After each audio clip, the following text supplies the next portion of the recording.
right back.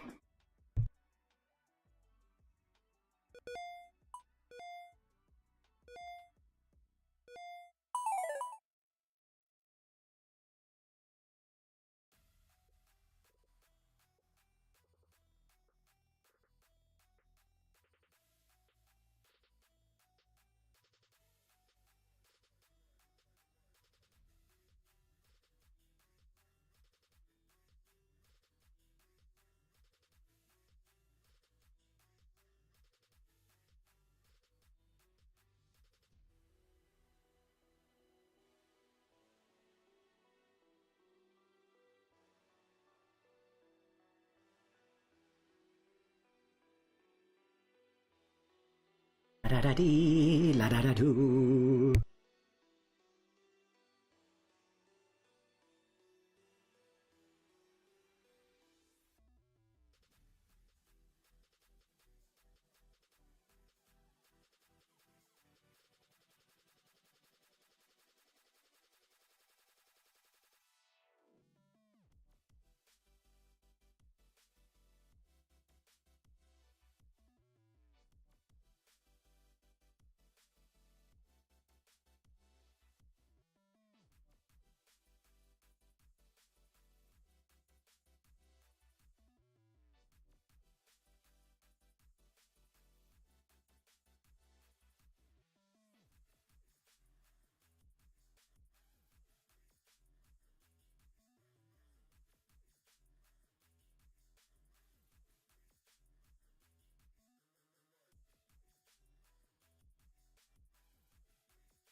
Two minutes in, that means we're just about ready to begin.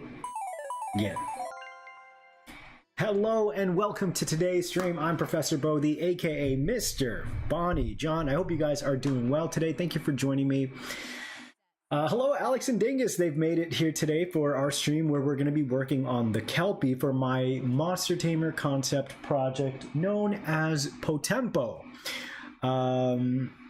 50 bucks it crashes near the beginning. So here's the crazy part. I was saying yesterday, I'm like, they got to get their act together. After I did this update, it's been really bad. It's been kind of messing me up, and it may still crash for all we know.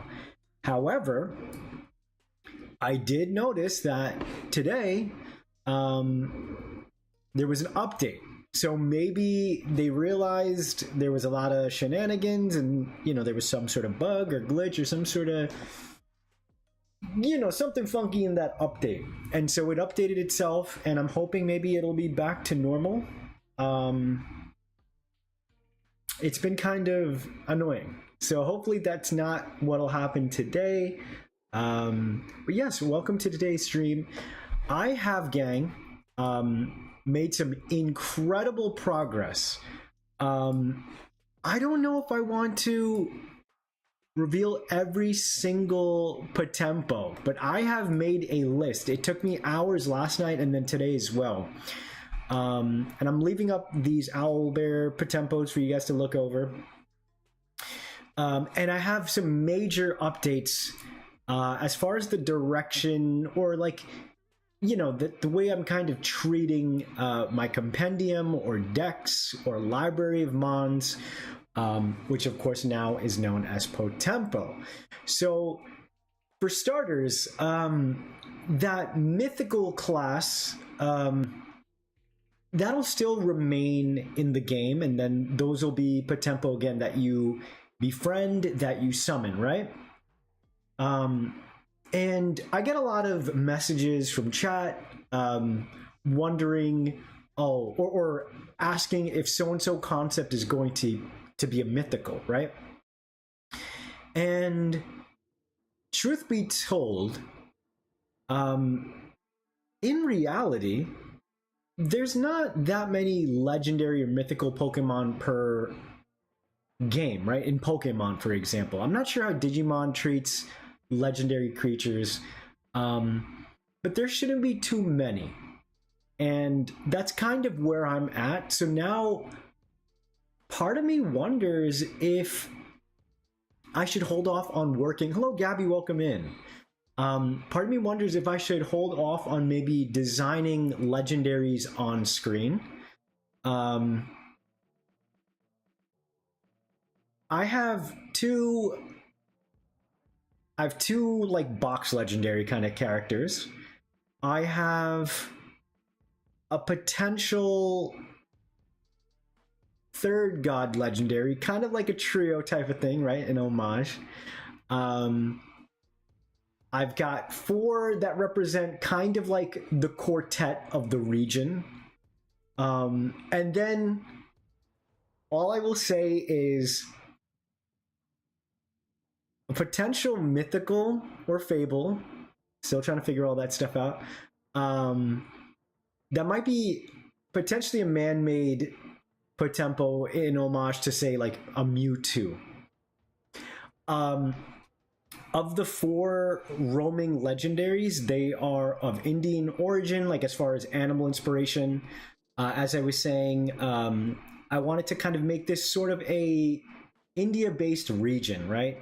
Since I'm not doing a Pokemon Fakemon region, I'm making my own thing. I kind of want to put my culture as the basis, but still connect to so many other cultures that inspire me, that live around me as people, and the food that I eat, the music that I enjoy, and the mythologies that give us a lot of curiosity and wonder. Hello, KK, welcome in. So I'll just say, as of right now, it's a good chunk of Indian mythology. Garuda, Airavat, Rakshasa, Sashanaga, Makara. The Yeti, I'm kind of, that's like Tibetan Himalayan, right, at the cusp of India, in Asia. Now, medieval has a lot as well. Like, you have a lot of these kind of creatures like the Hydra, a general dragon, that's kind of fantasy and medieval-like, right? The Manticore and the Chimera now are making 2 sides of the one coin. I quickly realized, gang, by the way, that I have way too many mons as far as inspiration, to the point that I had to cut out a lot to get a good variety of a range of animals that we haven't seen in Pokemon games. So I have a lot of medieval, and I wanted to lean more into the chaos and order kind of aspect. So, for example, the Hydra will be the order, and then the Dragon Hoarder concept will live in chaos. Chimera will be in order, and then the Manticore will be its equivalent as the chaos side. So, the Yeti is subsequently Bigfoot. I could, but you know what? Bigfoot's so American-rooted, and the Yeti is, you know, in that range. And I have actually... I'll explain what I'm going to do with it. So, by making the Chimera and Manticore 2 sides of the same coin, they're going to be a split Evo, right? Think Vileplume and Blossom. And you might say, well, Bonnie, the Manticore, you know, have like different animals and whatnot. What I'm going to do is I'm going to go back, readjust the Chimera so I can have Manticore parts, and then have them split in 2 directions. And I think that'll be a really cool way for me to not have to re-up on similar concepts, even though, yeah, the Chimera and the Manticore aren't same, they're still similar. And then by doing this route, I can kind of put my spin on it. And when I do my second passes, for example, I really want to go in and really just add a lot more interesting elements. Hello, Justin. I think that's the first time you spelled my name right. It's nice to see you. Welcome in. So yeah, I have the unicorn here, which will be a really cool POTEMPO. I was thinking, how can I make that fun and cool? I got something in mind. Gargoyle will be like medieval. The Rat King as well. I pulled out the Plague Doctor because I have another crow. I want to do the Tengu, which is like a crow and raven kind of entity from Japan. And then I have the Fairy and Pixie from medieval. I'm going to have the Fairy be on the order side and the Pixie being the trickster chaos side. So I did this really huge, yes, Draco, hello, welcome in. And so I'm really going to lean into split Evos so I can save more space, so I can have the most amount of lines possible. And trust me when I say I think I did a really great job of getting a super diverse range of creatures. So medieval is a big chunk, Indian is a big chunk, Japan actually has a decent. You know what? I'm going to go through it. I don't care. I'm just going to tell you guys what my current lineup is. So Indian, the 4 roaming legendaries, and you guys are going to forget and you won't know what it looks like, so it's okay. So the peacock, the world turtle, Akupara, that's from Hinduism, will be part of the quartet. An elephant and a tiger. There will be a god of order, a god of chaos. And now, again, for the Indian regular entities and whatnot, and now not all of these characters have a finale form or a boost evo or whatever we want to call it. But for Indian, we have Garuda, Airavat, Rakshasa, Seshanaga, Makara, and the Yeti, Himalayan Tibetan. For medieval, I have the Hydra, your D&D fantasy hoarder dragon. The Chimera and Manticore are Order Chaos split, same with Hydra and the dragon, which will probably be like a wyvern. Order and Chaos. Unicorn, Gargoyle, Rat King, Fairy, and Pixie will be Order Chaos. For pop culture, I decided to, if I'm thinking about mythologies, to me, pop culture is its own mythos, right? That's beloved by the world. So, by the way, I'm maxed out at I'm practically at 150 designs, and I'm very proud of the range that I have of the designs here. So, in pop culture, the Dune Worm, Cordyceps for Last of Us, which you might say, well, Bonnie, is Last of Us really that important? Thing is, my Cordyceps design that I made, I have to bring over because I just love how it turned out. The Brain in the Jar is kind of like a Matrix reference and just a classic, really cool concept that I think would be really fun. The Cordyceps is obviously mushroom. The Dune Worm is worm. Jellyfish for Brain in the Jar. I'm doing a Godzilla concept and a King Kong concept. Both will be dinosaur and then ape respectively. Cthulhu, which evolves from a kraken-like entity, is for the octopus. And then 2-stage lines for Big Frog, Big Lizard, and Big Turtle.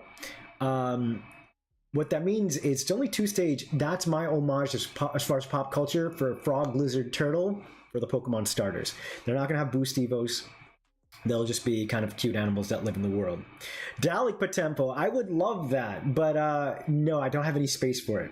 What would Bonnie's anti-style look like? I'm not sure what that means. And hello, Dr. Crowbar. I feel like the Hoarder Dragon should be Order and Hydra should be Chaos because the Hoarder likes things right. I guess I could see that.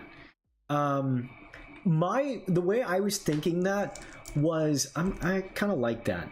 With Chaos, I put the Dragon Hoarder because I just felt like he's greedy, and he's hoarding material goods.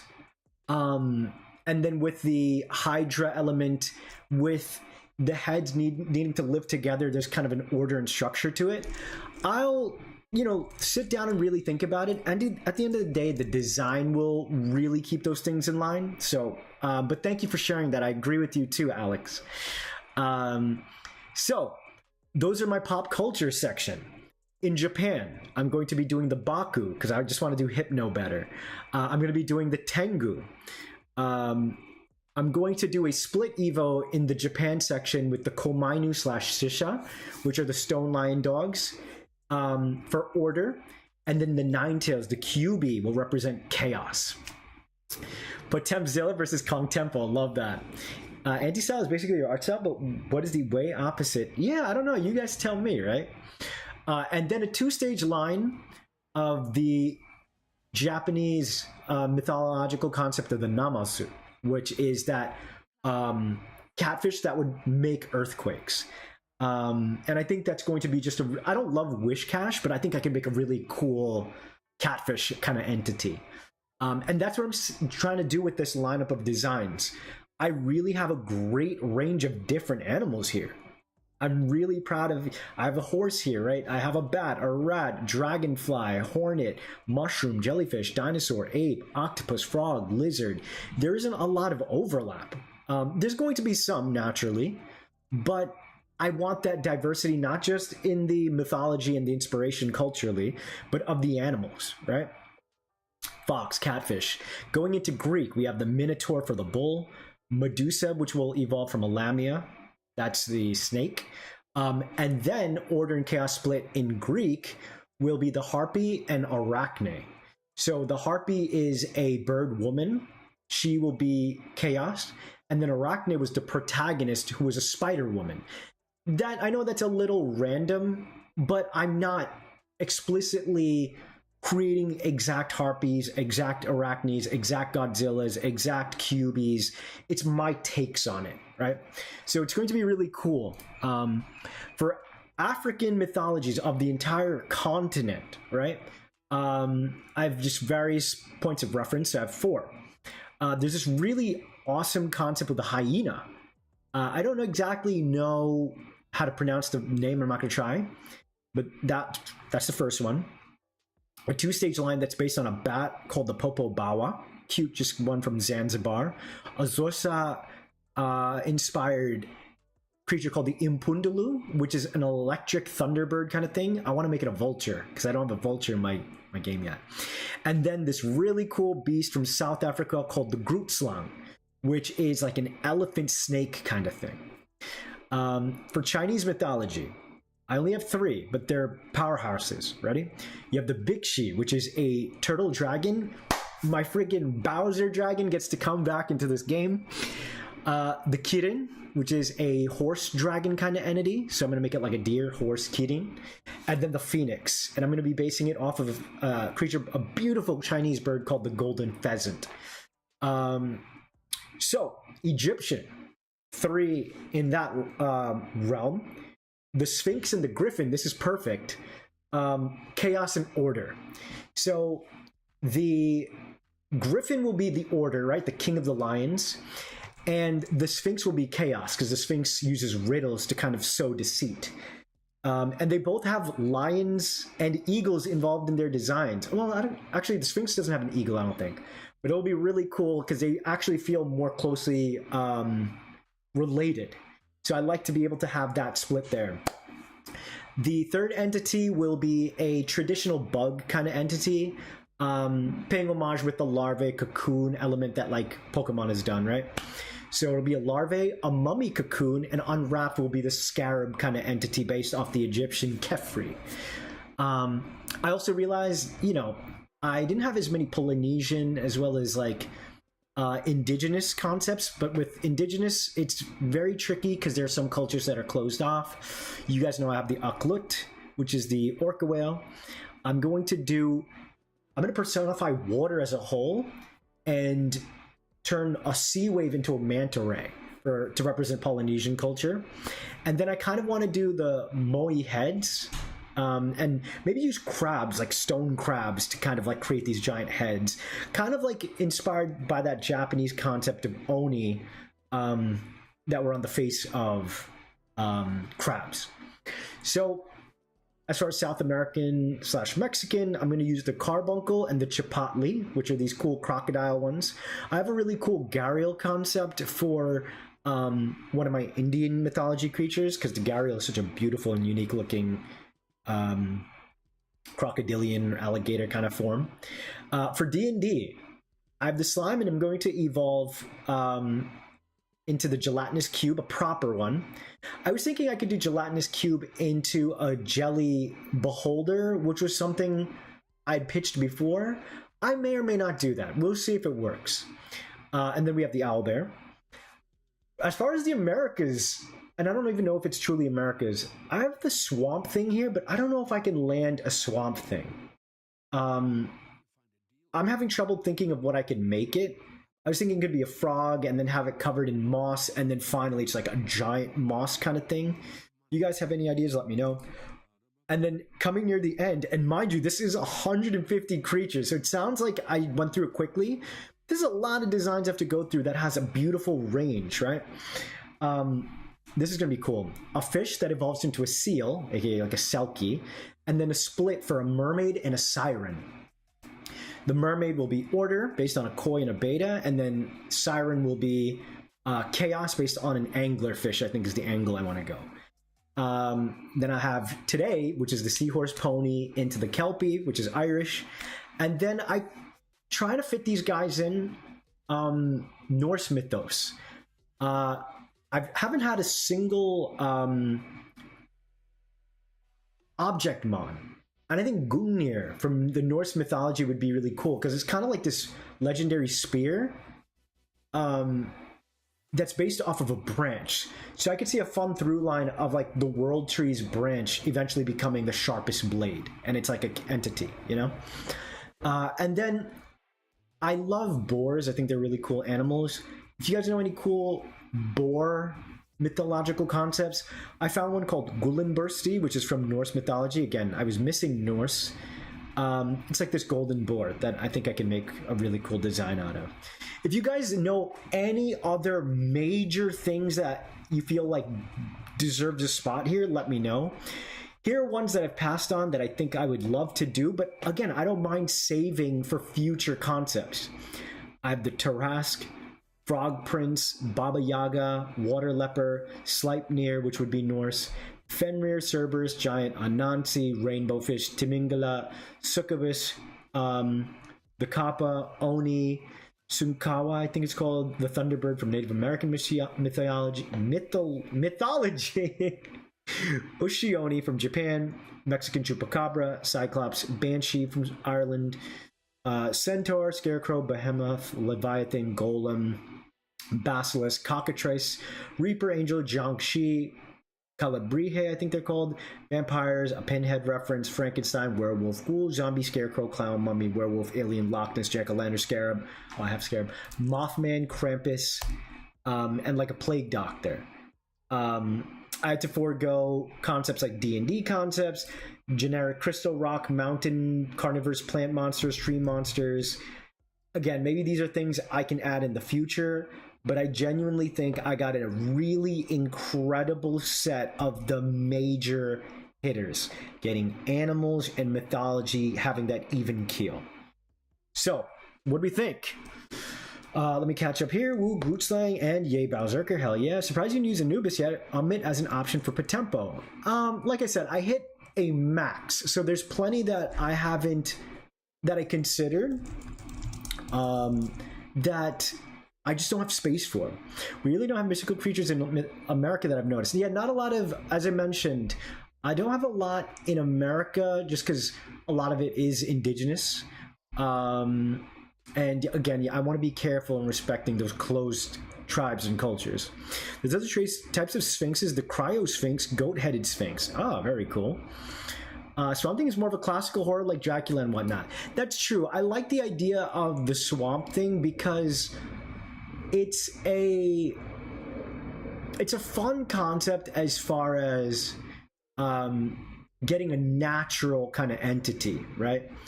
I'll say my Sasquatch or Bigfoot becomes like a King Kong equivalent. And again, I'm not making a direct King Kong. I'm not making a direct Godzilla. There's going to be unique ways I handle and make them my own, right? I can't just make a Godzilla standing up with, atomic blue scales.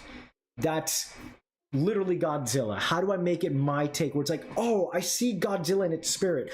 I see this giant ape. I can see the spirit of King Kong in there.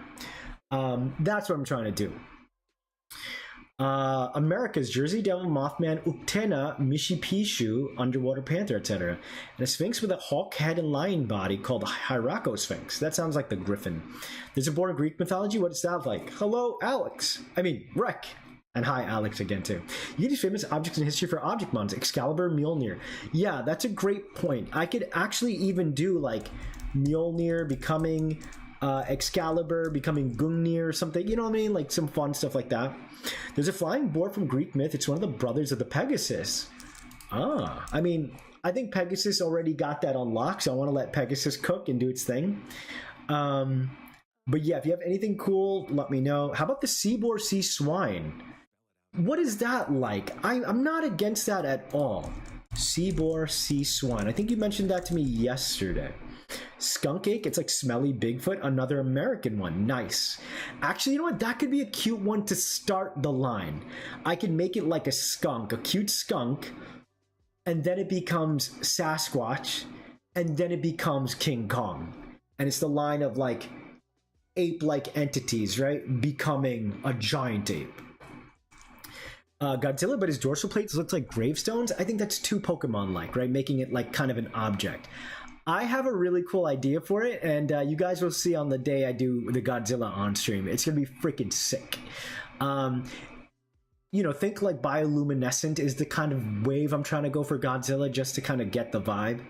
I'll probably go for like a toxic green rather than like the blue that Godzilla is known for. Again, so I can kind of give my own take on it. It's gonna be dope. I promise. But yeah, let me know if there's any. The Ermanathian boar is just a big boar that just rampages until Hercules.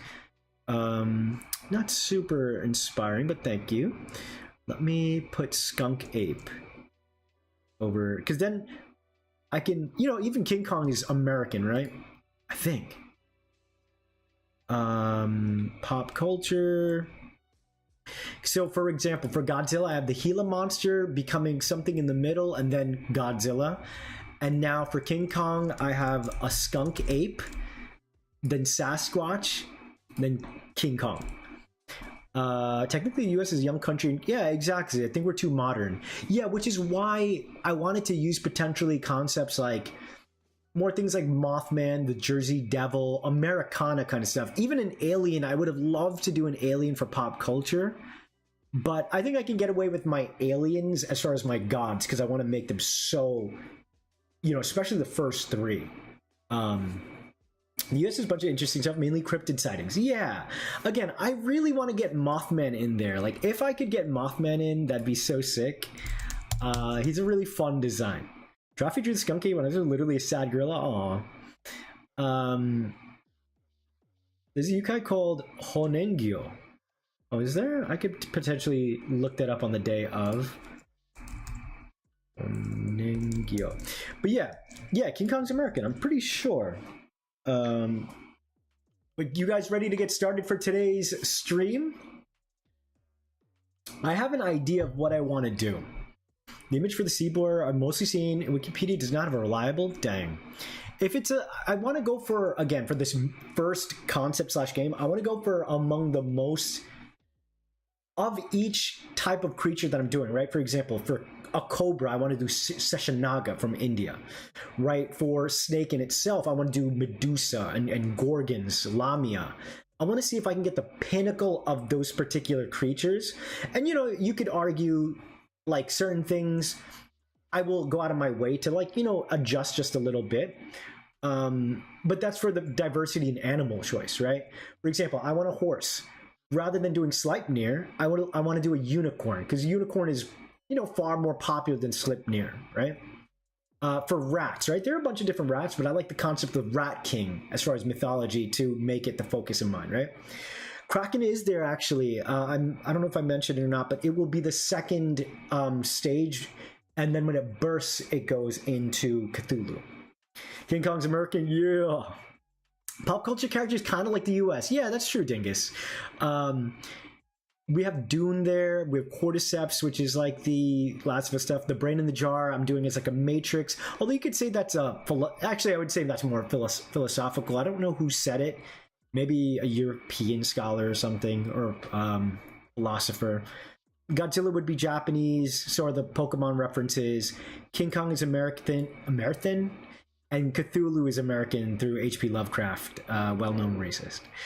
No, it's okay, Alex, no worries. Vlad the Impaler POV, after finding out vampires were inspired by him, I'm just a guy I want to conquer. Yeah. So that is my list. I hope you guys think it's a really awesome list. I certainly think so. I had to cut a lot, and it was very difficult. Do not get me wrong. It really sucked having to cut a lot of mons, but at the same time, like, I'm going to really look as I design. I'm going to be doing a lot of iteration. Where is the file for... It's right here. So the Kelpie is our Pokemon, or goddamn it, our Potempo for the day. Here we have the Dune Worm. Here's the sizes I was thinking. And I will want to go back in some point, really restructure the sizes of everything. But yeah, here we had the owlbear. And I also talked about last night the trinkets. I'm trying to find a name. I really like trinkets, maybe even beads. And I'll go over how that capture mechanic works exactly, but I'm still figuring it out. And I was also very proud of my logo exploration. At some point, I really do want to do a Potempo, like a full proper logo, because this, the one at the top is going to be more so of a stamp, like a quick kind of,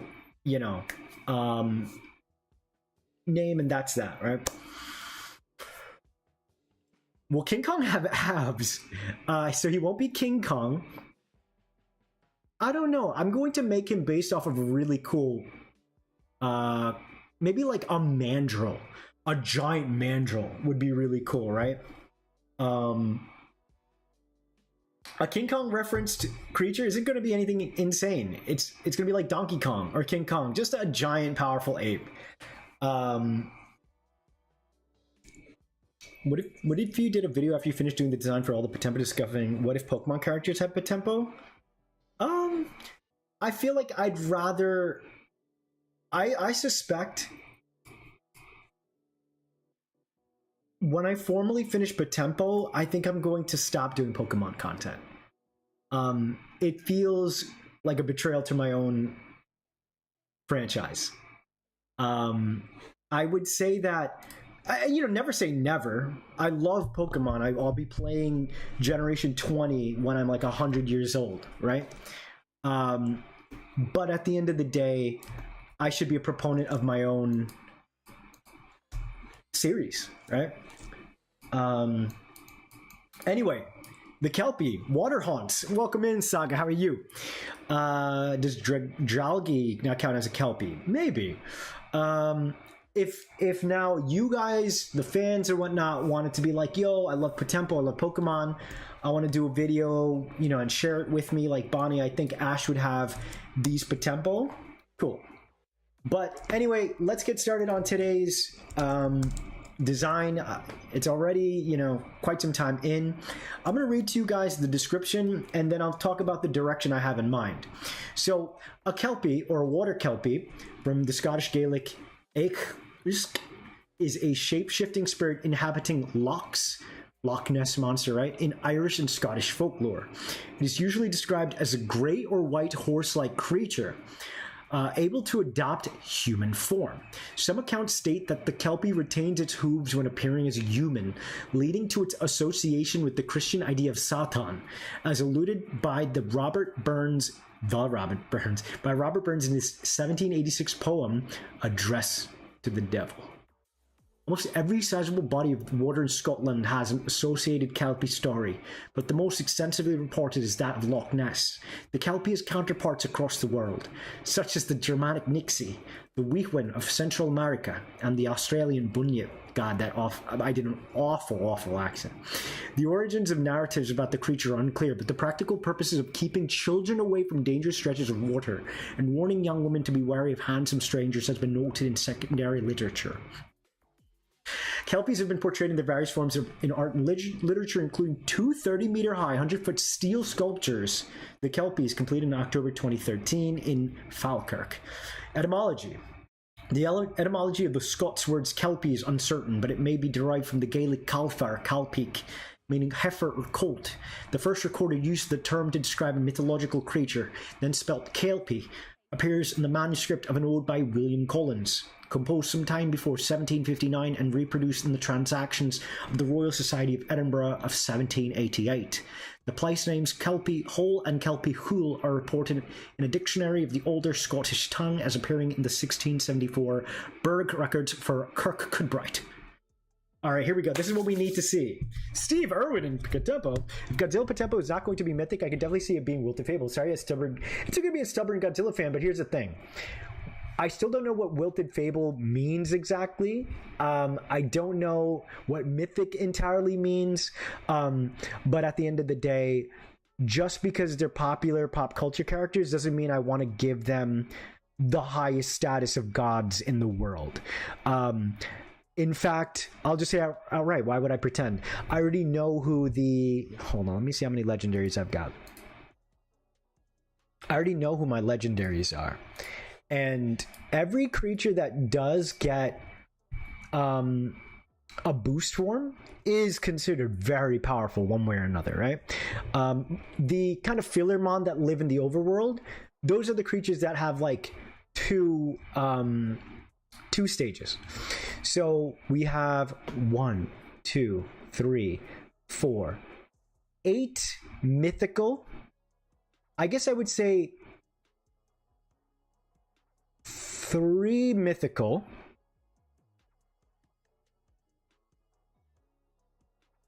1 wilted. Is that right? I'm not even saying anything about wilted or fable. I don't really know if I'm using those terminologies, but at the very least, there will be 3 gods that you can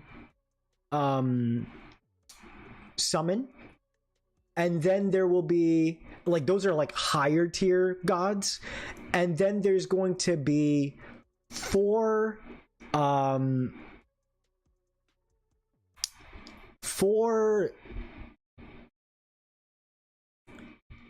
like your roaming legendaries, but they're not roaming, right? They're supposed to be like my take on, say, stationary static legendaries like Articuno Zapdos Moltres. And then I have one that is my closest thing as a artificial god, and I don't want to say too much about that. So I might make it myself. I just gotta wait for all the designs to be out with their names. Steve Irwin and Potempo. The accent just came out of nowhere. But yeah, essentially, yeah, you can't have too many legendaries, otherwise you're gonna have a Sinnoh situation where there's 18 legendaries and then nobody, like, none of them really feel super impactful except obviously the gods. So also, another huge update before we get to drawing. I don't think I'm going to do 4 forms anymore. If I did 4, I would have way less designs, right? Because that's 1 more design per each line that I have to craft. So I'm going to make that wooden bead system, I think I'm going to make it a little different. I think I have an idea of how to handle it. So I'll get into that another day as I figure that out. My lines will only have 3 forms each. And that more or less, I may or may not have to do a situation where they revert backwards. Because, you know, to go to 1, 2, 3, it's not that big of a leap. And I would have to make them the second form. Like, it doesn't feel worth, you know? Possible split water horse, the Nukaluvi, a Celtic daemon that when it rains, exit the seas, bringing play physically a Cyclops horse with no and a humanoid. Sheesh. I was close to actually doing a possible split mast with the KELPIE and the Hippocampus, which has a more, I think, seahorse, or it has a mermaid back. But I already have 2 mermaid-like entities, so I decided to just do KELPIE. The thing you described sounds pretty damn insane, though. But yeah, I know it's a lot to cover, but, you know, these updates, I'm learning so much about my own franchise as I'm developing. So I'm just sharing as I, you know, work on all this stuff, right? Okay, finally, the KELPIE. Jesus. So the KELPIE is the most common water spirit in Scottish folklore. So part of also what I wanted to do is I'm going to make this, KELPIE, I'm drowning. I wanted to hit types that I haven't so far. So this would be our first Gothic runic domain, right? Where water is very much an important part of this creature, right? So therefore it's runic. And then Gothic because it's that necro side, right? What if when your POTEMPO fates in battle, it sounds like the totem pole is falling on the ground? I mean, it's cool, but I'm not even close to thinking about sound stuff. But it is a cool idea. I want to give them their own sounds, right? Like, I don't know how Digimon does sounds, but... So, according to Wikipedia over here, they've disagreed commentators over the Kelpie's aquatic habitat. Folklorist who defines Kelpies as spirits living beside rivers, yada yada yada. Wide variety of legendary creatures, counterparts in some regions, the Shubilti and Nuggle of Shetland and the Tangi of Orkney. Kelpie is usually described as a powerful and beautiful black horse. I think I want to do black horse with like green, blue pearlescent, you know? Inhabiting the deep pools of rivers and streams of Scotland, preying on the humans it encounters. Not good accent. Characteristics that her hooves are reversed as compared to those of a normal horse. A trait, its hooves are reversed. Hooves are reversed. I don't know what that means exactly. Maybe like they're backwards, or the whole legs could be backward. I might make them backward just to make it even creepier. An Aberdeenshire variation of Kelpie is a horse with a mane of serpents. Whoa, serpent mane. Was white and could entice victims onto its back by singing. Singing. White. Creature's nature was described as useful, hurtful, or seeking human companionship. So I could either make it raged or I can make it sad. Common theme is children clambering onto the creature's backs. The lad cuts off his fingers or hands to free himself. Jesus. Solitary creatures. Shape-shifting abilities into non-equine forms and can take the outward appearance of human figures with water weeds in their hair. Water weeds. So I was thinking about using actual kelp or seaweed. And it would make a ton of sense, gang, to use an actual seahorse in this evolution. People were, yeah, I mean, horses are very dangerous creatures even today. Digimon are usually talking anyway, that is true. Dullahan Headless Horseman. Oh, that's such a fun idea, the Dullahan. You know what? I might be able to fold the Dullahan into this line. Nice. I might do Dullahan right here. And what I could do is say in this game, I do the Dullahan is the second form of this line. In a future game, if I wanted to do the Dullahan again, I can make it the final form and have its first two forms different. You know what I mean? Ryu Street Fighter Dog? Yeah, it's Digimon mad random. I see some artists making interprets of Kelpie being long-limbed crocodilians, which kind of makes sense. Yeah, that's true. I really like the horse angle, though. That's the classic. Let me see here. A folktale from Bara tells of a lonely Kelpie that transformed himself into a handsome young man to woo a pretty girl. Was determined to take its life. Girl recognizes the young man as a Kelpie and removes his silver necklace, his bridle, while he sleeps. Reverts back to its equine form, and the girl takes it home to its father's farm, where it's put to work for a year. At the end of the time, the girl rides the Kelpie to consult a wise man who tells her to return the silver necklace. The wise man then asks the Kelpie, once again transformed to the handsome young man the girl had first met, whether, if given the choice, he would choose to be a Kelpie or a mortal. The Kelpie in turn asks the girl whether, if he were a man, she would agree to be his wife. She confirms that she would, after which the Kelpie chooses to become a mortal man. The pair are married. It's kind of a beautiful and cool story. Traditionally, Kelpies in their human form are male. Okay, and then Loch Ness. Apparently that's another Kelpie kind of angle. It's kind of like if you fused a Siren, an Incubus, and Medusa together. Yeah, I don't know if I'll do the snake hair kind of thing, but there's definitely a lot of cool stuff in here. I think for this first one, I think I do want to use like a seahorse as a base. Now, it's going to be tough. I'm going to type in unique seahorses.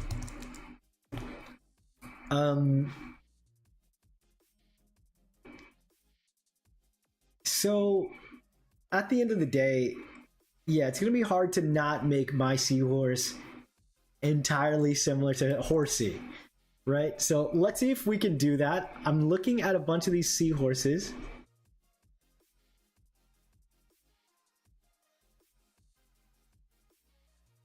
You know what? Maybe I can make mine more like this kind of...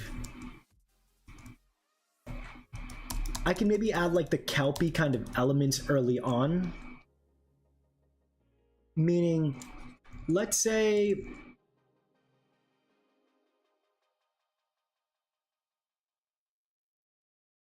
Like, I wonder if I gave him like a small cute little mane now, like a horse mane, and it's like seaweed, you know?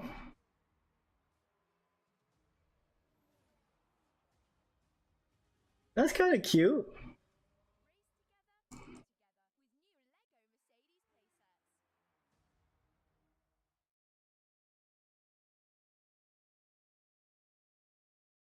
Curled snout would be cute. Oh, that's cute. Because that's just the one species of prehistoric croc, the Caproxucus. Curled snout would be cute. Medusa. Gorgon, POTEMPO, Gothic, and Lithic potentially. I think it would absolutely be Gothic. Lithic. Oh, I guess because the stone angle. I don't know if I'm going to make them be able to turn other people made from stone. Maybe it itself is made from stone, and that could be a cool way to incorporate the mythology. Because remember, I'm not doing one-to-one things entirely, right? It's inspired by. When I do my second passes, gang, expect, trust me when I say, so many changes. Trust. Wait, you know what? This is different, right? It's more like kind of like a more serpentine. Do seahorses have snouts rolled up? That looks ugly, actually. Maybe I can curl its snout upwards. That's kind of cute. That's actually kind of cute. And maybe instead of hooves,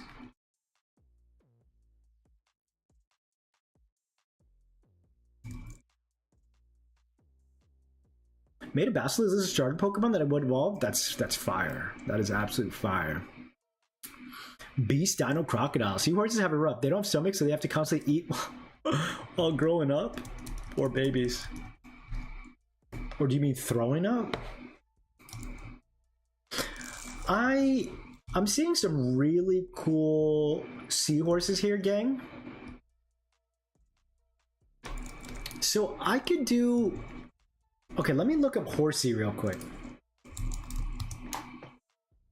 Gargoyles have to be Gothic Lithic? Yes, I think that's true. Just finished uploading my third pass for April prompt. Let's go. Guys, make sure if you're doing the Discord challenge, keep me updated like this. And that way we can get everybody involved. I want the Discord to make a comeback. So yours evolved to be able to grab things. A thing they wouldn't need to do if they didn't trade... Grab things? What are they grabbing underwater? You know what? Maybe I don't do the curl thing. That feels very horsey. Yeah,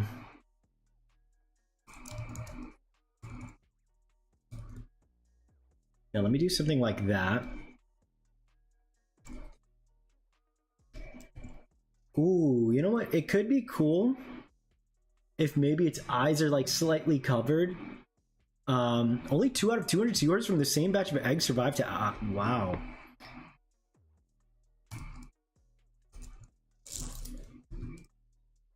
I'm seeing these really cool spiky kind of seahorses. I'm seeing... obviously like the Dragalge type. And I really want to lean into that for my final one. You know? What interesting creatures. They're such little freaks. You know what I'll do? I'm going to do... I think I'll base it more off the leafy one. You know?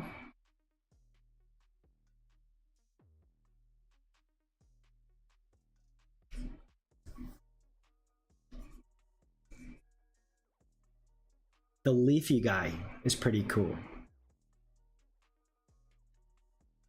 And maybe it's, yeah, like I said, I kind of like the idea of almost like the horse's mane is like this ever-flowing like kelp, you know? It does feel very Pokemon vibe, I'm not gonna lie. But again, I'm still figuring out the look feel of my game, you know? It's pretty cute. It certainly feels different from Horsey. Alright.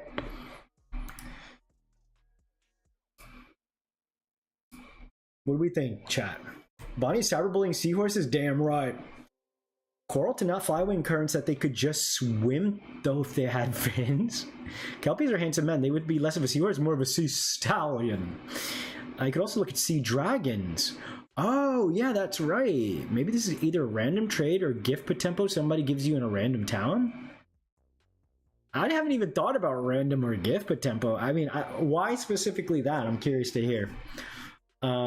She sold seashells to a seahorse near the seashore. Let's go. First try, chat.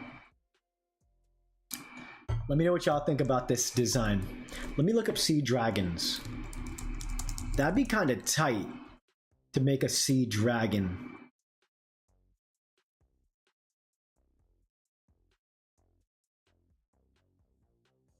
Oh.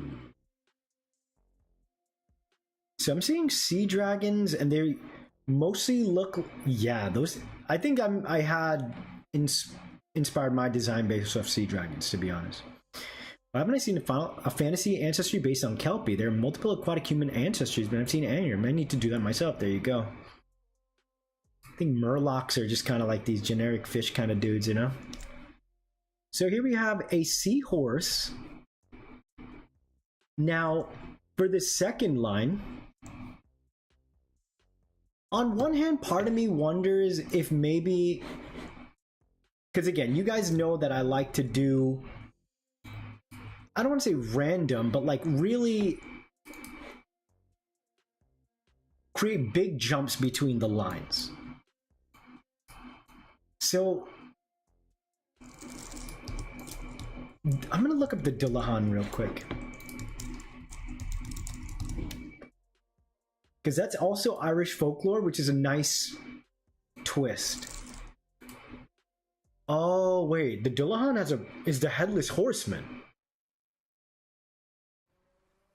It's not the horse is headless. Well, there's...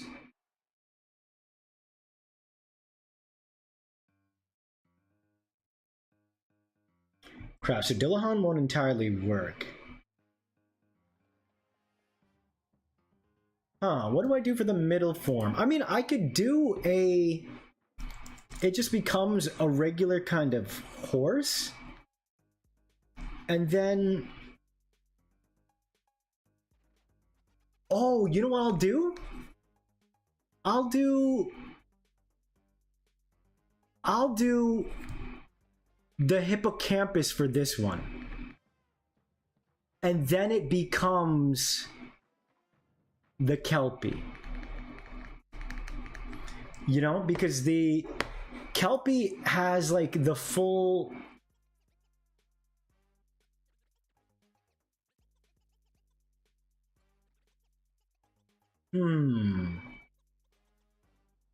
Wait a second. So the Kelpie is basically a four-legged horse that goes into the water. So part of me wants to do...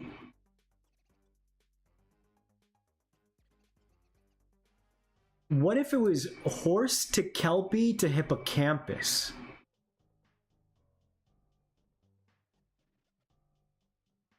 Leave a like. Yeah, thank you, Lorik. I appreciate that. The headless horseman. Sleepy Hollow would be a good name for it. You can combine aspects from the Kelpie, the Dullahan headless, and the Knucklehead. Yeah, I'm trying to see what I can combine. Just detach the horse head, I guess. And no eyes again. Yeah, let me look up the Knuckleavi or whatever you get. Knuckleavi.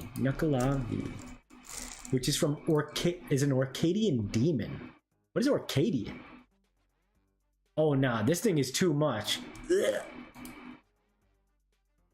Ew, it's so gross, but really cool. Oh Lord, no, we're not doing that one.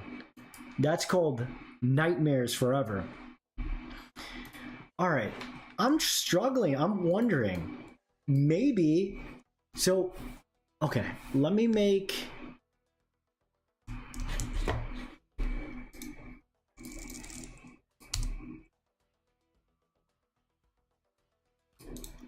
I think it feels right, gang, to do a seahorse into a hippocampus that then becomes the kelpie. Although the hippocampus feels more scarier than the hippocampus, because if the hippocampus is the final form, there's a more beautiful quality to it because it's got like a mermaid tail, and I want to lean to the horror side. So that's what I'll do. So yeah, let's see. Orcadian North Scottish, gotcha. Jelliana, thank you for letting us know. Have a wonderful dinner, okay? Enjoy, and we'll see you soon. From Orkney, gotcha. Nukla Lavi also counts as Fae and Fairy. Yeah, I could see that. It's pretty insane looking. All right, chat, this is what I'm going to do. I'm going to make, so I think I will do hippocampus as the second. So I'm going to have this little guy kind of slowly unfurl out, and basically let's do seahorse. Seahorse baby, am I right? See what you look like, and it better not be Knucklehavi versus Tinkerbell. Who's winning? Okay, so let me make him more of a proper...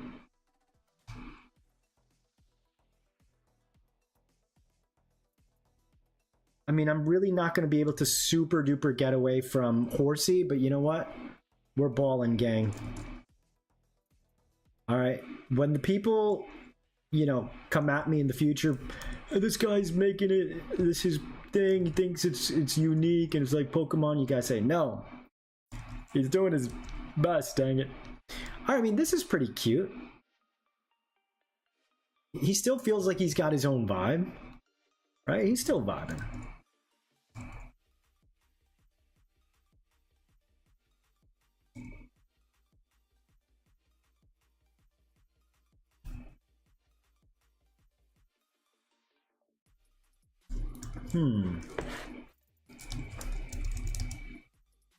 Knuckleby wins, brutally wins.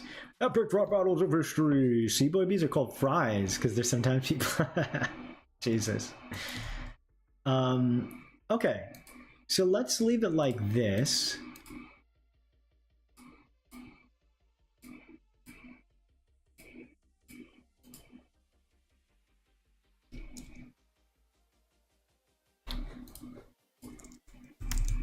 And you know what? I think the color that I give these things will also differentiate it.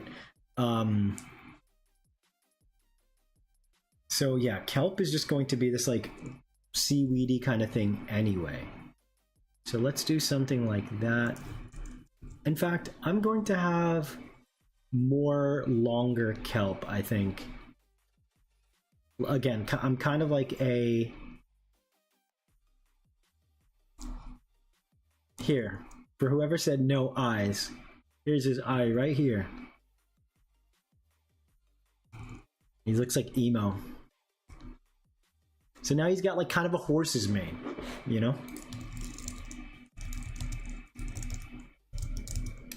Horseman. I wrote horseman. I want to see horseman for reference. Okay. So let's do, actually, I guess it would start like right here, realistically.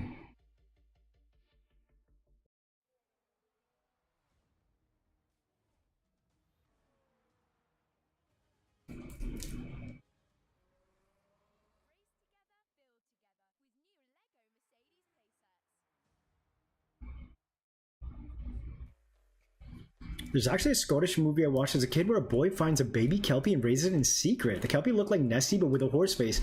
Yeah, Nessie is also a Kelpie. Hello, No Monkey. Welcome in. Welcome in. Thank you. Thank you. He's sad because he knows he has a 1 in 100 chance of... poor baby. Well, he's at least a little bit happier because I gave him eyes. All right?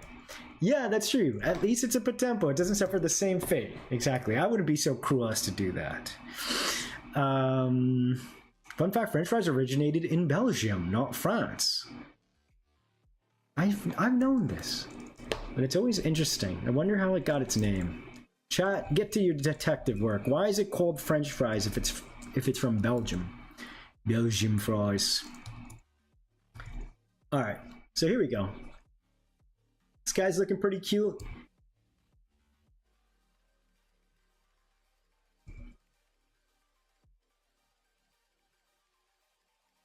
I'm gonna give him big, leafy, like fins. Yeah, he's cute. He's a little cutie. I'm gonna make him like dark blue, I think. Feels right.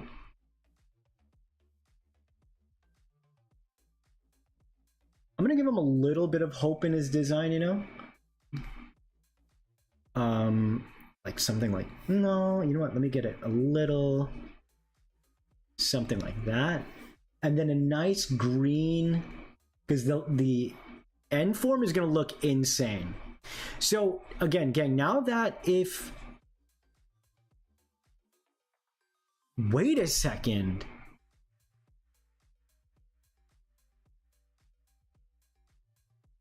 This is gonna sound mental, but in the Kelpie is also connected to Loch Ness Monster. Should I make a giant Loch Ness Monster, like a split Evo? Like Loch Ness will be the order and Kelpie will be the chaos. They're both, Loch Ness is a Kelpie.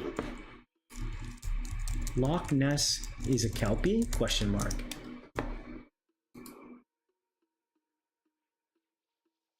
Is a shape-shifting spirit inhabiting lochs in Irish and Scottish folklore. So all I have to do is make my Loch Ness Monster more, even longer neck, and maybe equine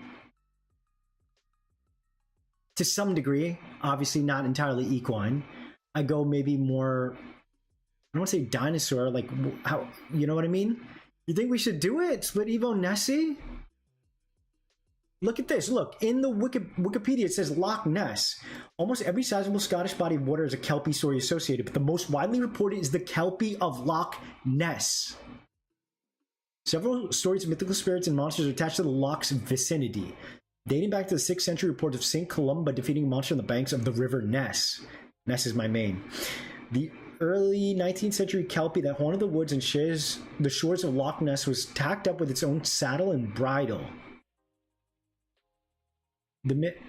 I might do that. Yeah, like a plesiosaur type of thing. Because then, as I said before, right, my Godzilla is not going to be the Godzilla you know. My King Kong isn't going to be the King Kong you know.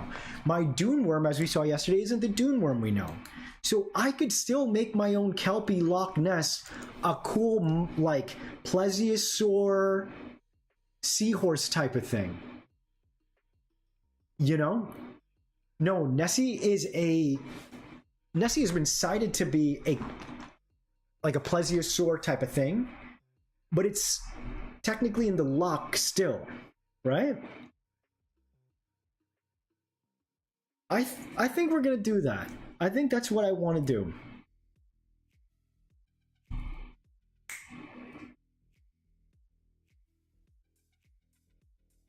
Maybe it would be more tanky. I think. Oh yeah, gang, here's another update. I don't think I am going to do I don't think I'm going to do a system like what do you call it? What do you call it, gang? You can read my mind, right? Oh, I don't think I'm gonna do a thing where it's like everybody belongs to a different class per se. You know? Like where it's like outright like known. I'm going to do, yeah, and as Draco was saying there, Kelpie come in different interpretations, but beyond that, I'm not making ever consistently. I'm interpreting mythologies, right, as my own thing. So the more angles I can find for making my own unique concepts. Again, somebody mentioned other day in chat, if there was too many, like, say, lions, maybe I could swap a lion out of a potential line, right, and make it a lionfish, plesiahorse, giraffe, kelpie. Ooh, giraffe. Yeah. There's a lot of fun ways to make it work, right? And it'll be a very unique creature, right? Rather than me making, say, my own Lapras, right? For example, it's going to truly just feel, you know, like its own thing. And that's really exciting. And again, if it doesn't work, it doesn't work. If it works, awesome. You know? Let's make his, yeah, that way he doesn't feel too much like the other Brody. What's his name? Horsey. Horsey, is that his, no, is it Seahorse? No, it's Horsey. That's crazy.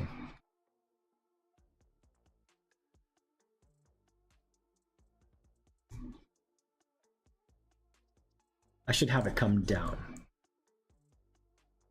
because his personality's kind of down.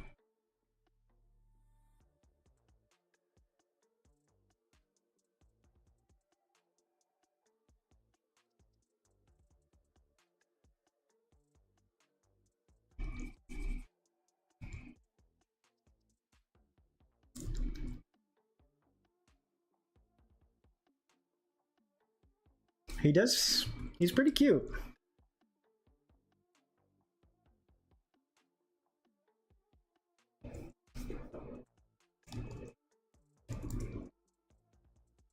And you know what? I noticed, you know, even the number of monsters I have.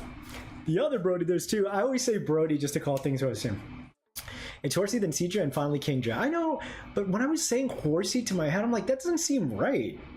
Why is this making me think of the Portuguese Manaway? What is the Portuguese Manaway? Oh, Portuguese Man-O-War. I feel like I know what that is, but remind me what that is. It's a squid, or the thing with the tentacles. Why am I forgetting what's called? Jellyfish. Gerelpie. The split evil could be that Kelpie feels more fantasy creature and Loch Ness more dinosaur-esque. Yeah, potentially. Give it the Alolan treatment, make the neck long. I mean, a camel is pretty much a tall horse anyway. You know?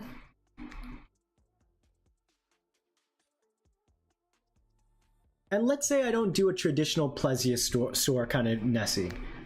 That could still always be its own, you know, POTEMPO down the line in a game 2 or 3 or something. You know what I mean?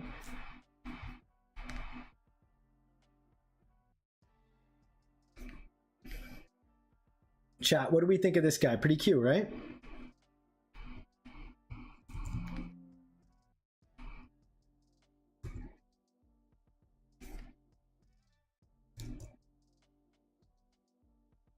I love him. I love him. Hello, Rosa. It looks like a clear handbag. Oh, baby. My little handbag, baby. Siphonophore, not a jellyfish. Tell me what the difference is, because I want to make a jellyfish.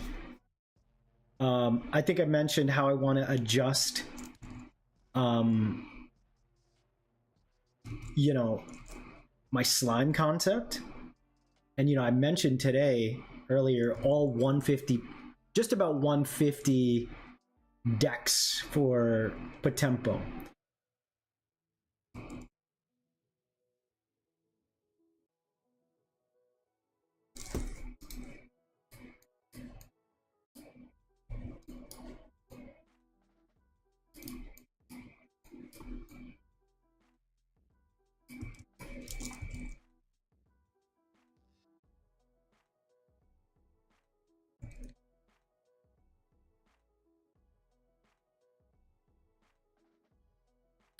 If this ain't the cutest little Potempo you ever done seen. And you know what? I can give him like a horse-like kind of thing here. Nah, I don't like it. Do I spelled that wrong? Oh, my fellas. Now, Potempo's going to be different than Pokemon. We aren't going long. This is the Bonny John chat we need. No, I'm not saying that. A jellyfish, but it's actually a bunch of micro creatures acting as one? Holy crap. Bonnie, did you know Avatar came to Fortnite? I did. It's the funniest thing I've ever seen. Does it shoot bubbles? Probably not. I want to say something about the Potempo, but I won't. Okay. Definitely having this team in my insane aquarium. Use them as a water pistol. Quite pretty, if not for that. Poison. Very beautiful. I love jellyfish. They're so interesting. Okay, so that'll be the first form. And like I said, I think I'm going to avoid having to do cute little wood forms for every single design because that's a little insane. And if I did that, my 150 creature list, like limit, would be way past what it would need to be. That would be way too much. So hippocampus will be the second form, right? And then we're gonna have the Kelpie as the Chaos Evo. And then the Loch Ness Monster will be the Order Evo.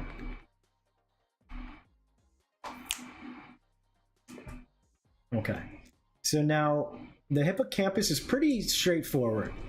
I think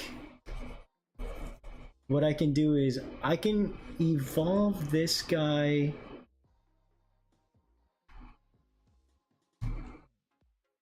He could have like a stronger...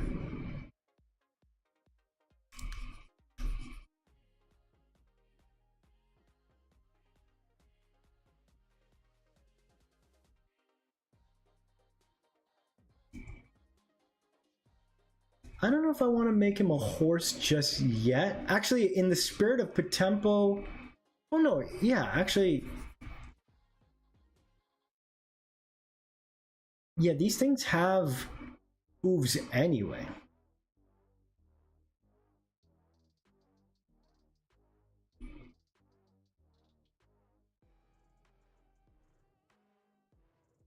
And because they're spirits, gang, this is something I thought about.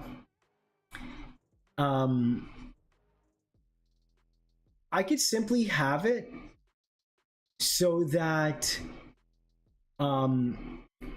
because they're spirits, creatures that might normally need to live in the water. This is something that always bothered me, say in Pokemon. Like, it'd be very inconsistent. Sometimes a water Pokemon could flop around in the real world if there was no water around. And then conversely, you would see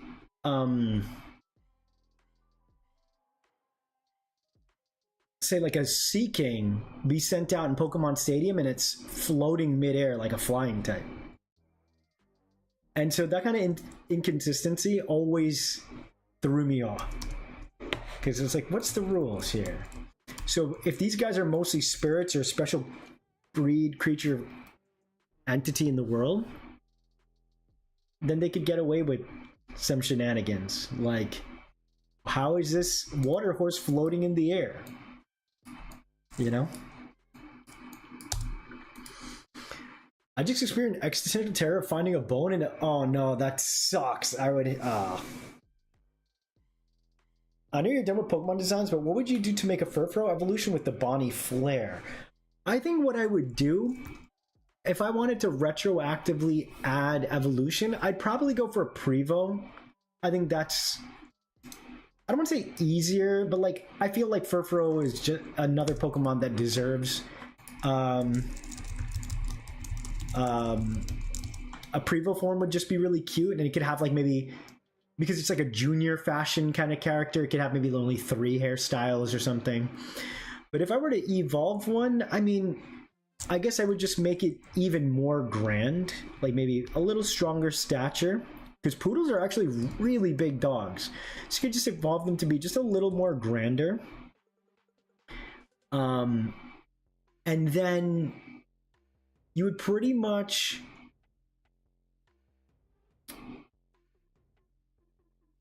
I guess, maybe have a it could be that you would need a special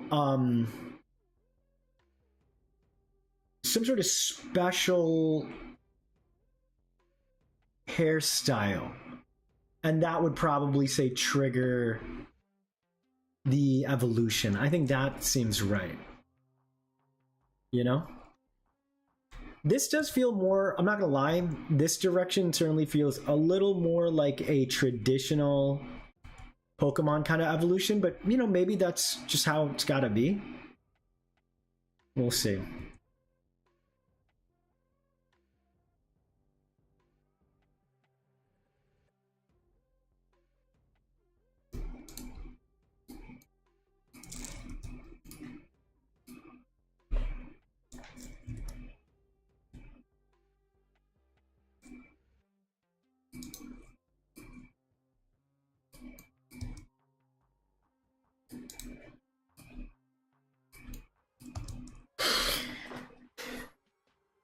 I've always been paranoid this would happen. It's okay, you'll live, I promise. It sucks though. I want to think a Furpropo would be really fluffy. Yeah, it could exactly. Maybe it's like it has trouble seeing past its eyes, and it's, you know, maybe its coat is just so what's the word? Like untamable, you know?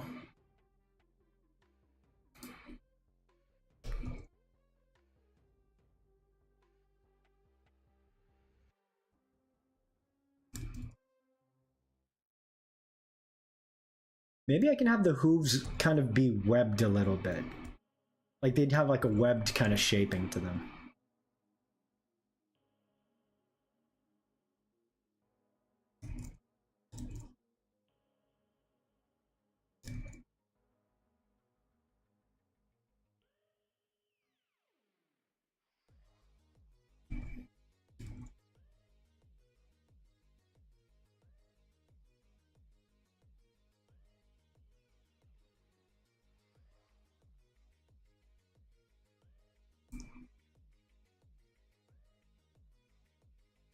A hawk with a mohawk. A tomahawk axe with a mohawk on a hawk. Mohawksome. It's so fluffy. Teacup Furfro, that would be so cute. That would genuinely be one of the cutest creatures that ever existed in this world. I did have a really cool idea for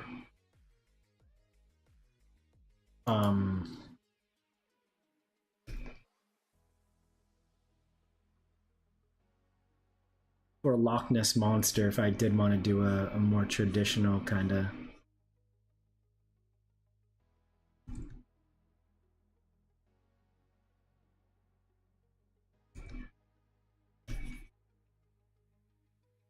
I think there's a sign that has like a water horse, right? I forget which one it is. No, not Sagittarius. That's like a centaur. I'd considered, gang, trying to make a Sagittarius kind of creature. Round, slightly squishy red ball? Why is it, what is with you and chicken and these crazy things in them? Ooh, you know what would be kind of cool if I gave them like catfish whiskers?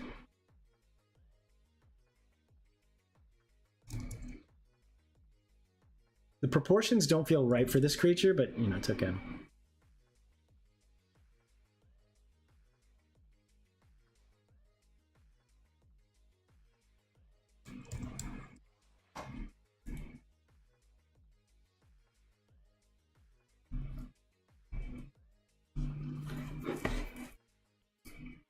What do we think so far, gang?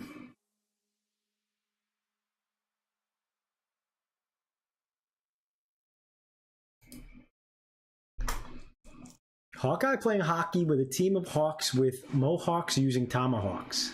Jeez, keep it going.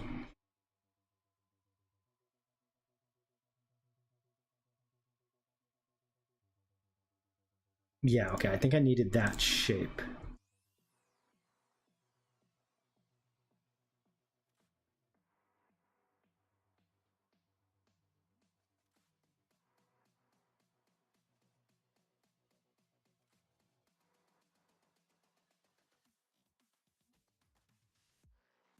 Part of me still wants to incorporate my lucky special, clearly.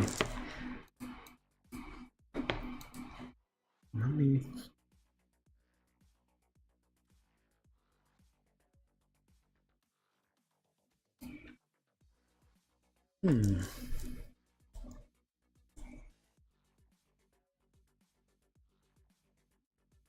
Yeah, this does feel more of like a traditional... It's not good, it's not special. You know what the elephant-headed line I was talking about? I have a theory. I'm pulling this out of my ass otherwise. Maybe the Indians saw a tapir, an animal they didn't know. Yeah, I mean, it's very possible. That's how a lot of these... I believe that's how like the first giraffe was kind of, you know, seen. It was a little weird proportionally, yeah. I don't think it's anywhere close to... You know what? I kind of think it needs to be something like this, maybe.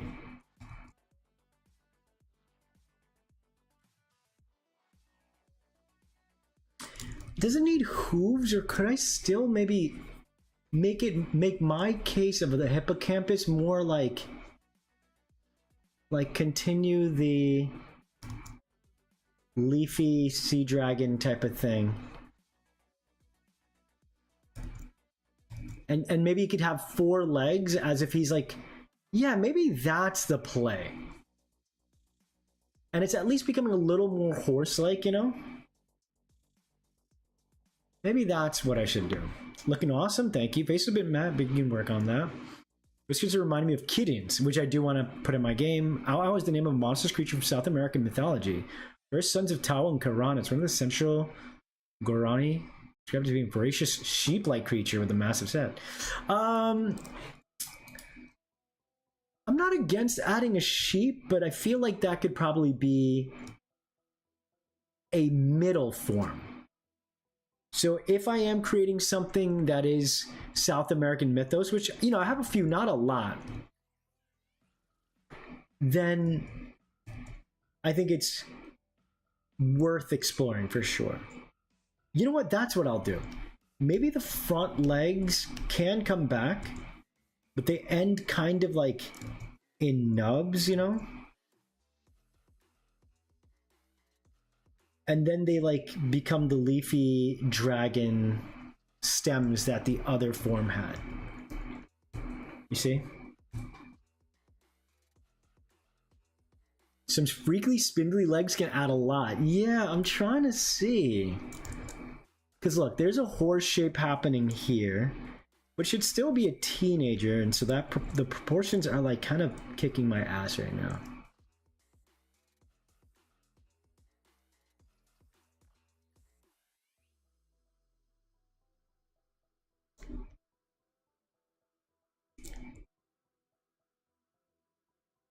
That would look crazy if I did something like that.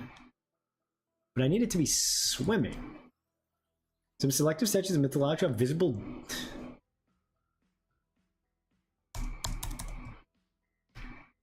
Or maybe it's still got like the seahorse kind of shape. And then... Yeah, maybe it's a seahorse shape. Oh, and then I can look up like horse rearing up.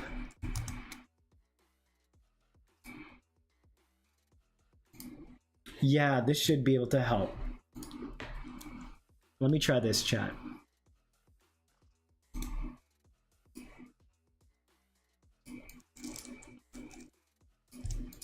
It's so ugly looking. All right, so first, its head shape needs to be like this.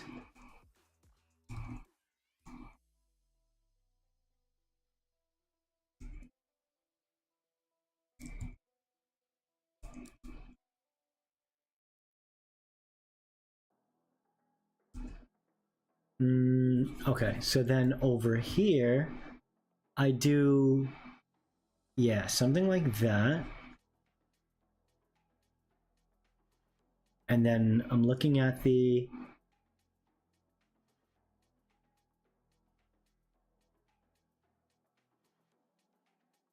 Could still have...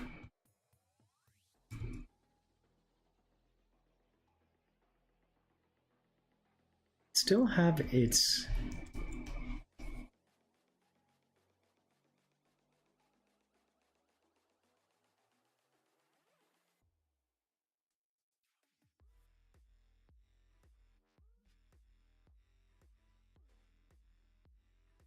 You know why? Because then it has some sort of seahorse-like shape.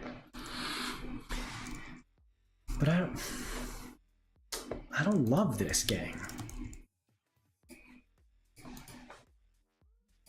You must never forget the power of reference. I know, it's so important.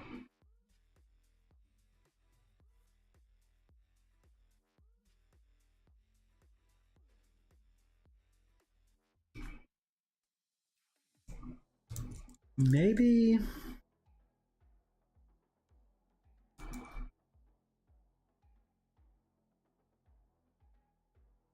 Oh, you know what? Maybe the face isn't as thick yet as a horse. And then...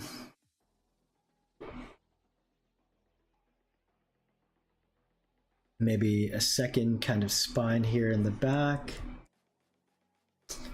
Or...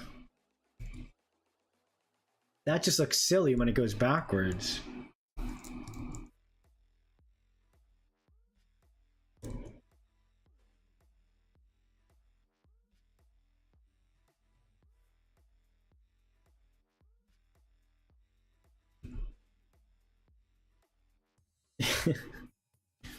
Why is it on its back?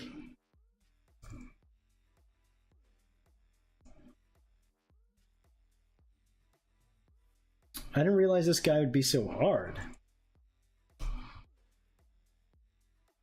Because I want him to be sleek, yet...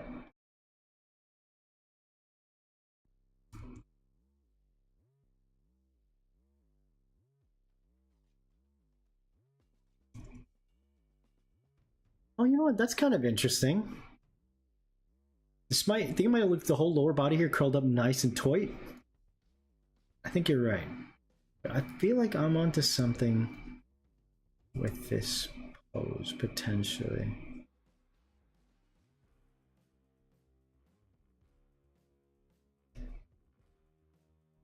S-curve, maybe? Yeah, I was trying to get some sort of movement.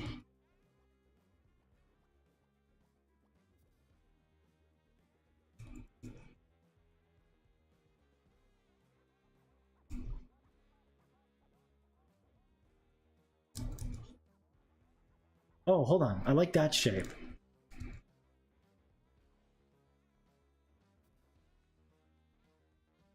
Hold on. What do you guys think about this? This is kind of looking a little better.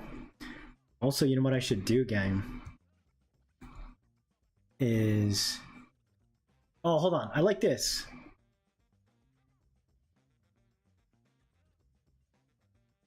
It's like sleek,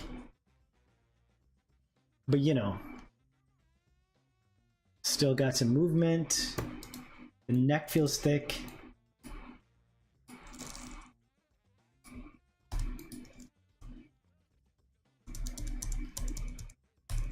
You guys see the vision? I guess also what I can do is tilt this head down to fill this space.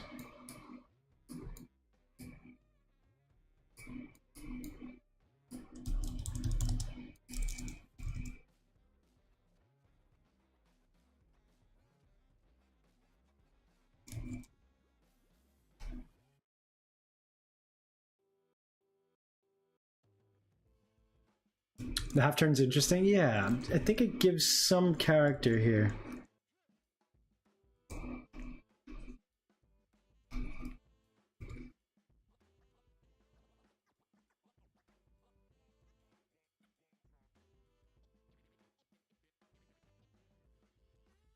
Oh, wait, hold on. Nice. There we go. Might be making it back. And then what I'm going to do is I'm going to just make sure that in the final design, that more or less that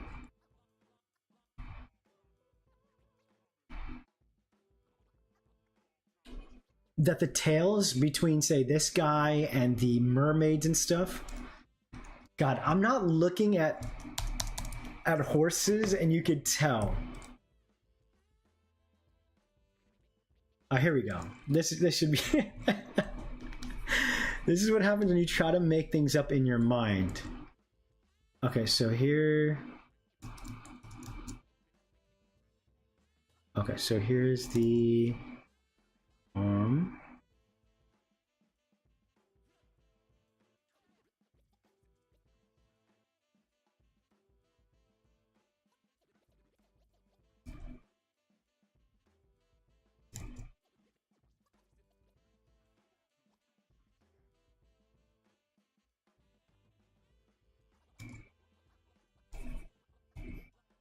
Why does this arm look so weird?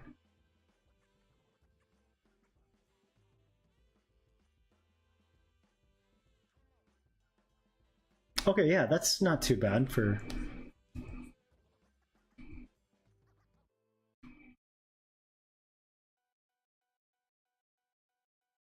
Okay, so I guess this is what happens. For creatures like the Chimera, I don't mind if there's so much of a surprise as to what it's going to become.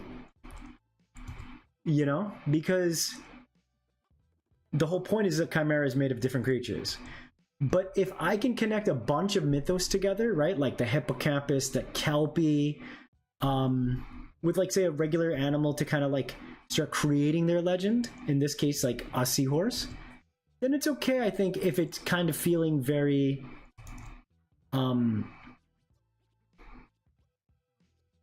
you know, like can't really...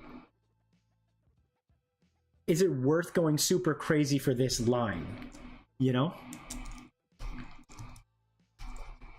I like this, gang. What do you guys think? I think I'm back.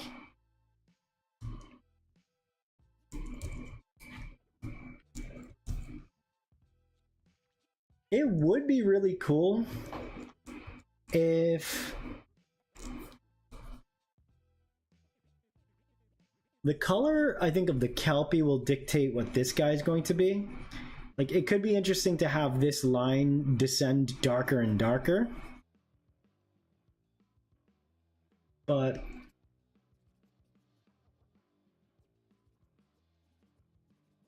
I mean, this color palette's really nice. Like the navy blue with like the... Looks awesome. Nice. Does it have a pouch? I don't think so. I'm not against having it. Maybe that's something I can describe, but it's not entirely necessary, I don't think.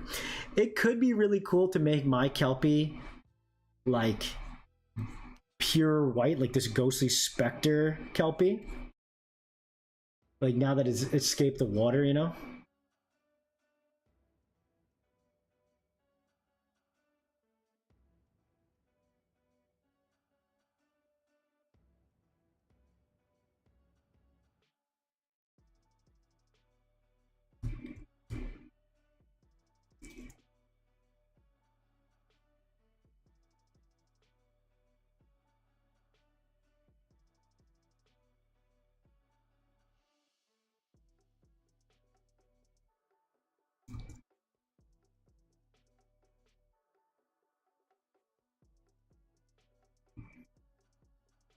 Ooh, so tell me, gang, what do you think about this guy? I think it's pretty cool.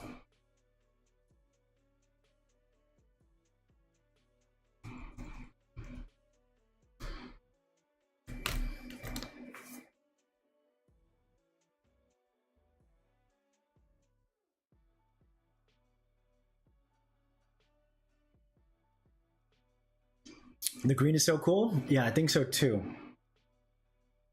I think what I can do is maybe I'll make the baby Kelpie, his green could be far brighter.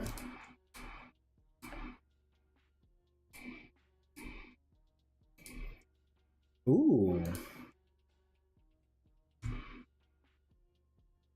I kind of like this. What if he was like mostly covered in green?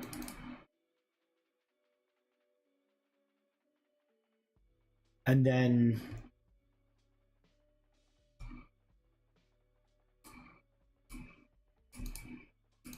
You know, I'll just do that. I like that. And I think, the darker green. In fact, I'll make it more. Yeah, that's a better green. Ooh. I like that, but I guess that doesn't necessarily make sense.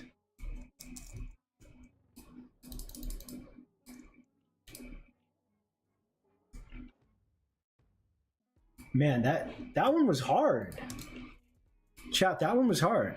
I like both colors. Don't make me choose. It'll sound me to death if I tried hugging it, though. If you're its friend, maybe not.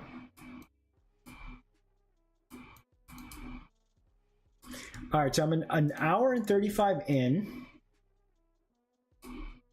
Make sure you guys hit that like on the stream.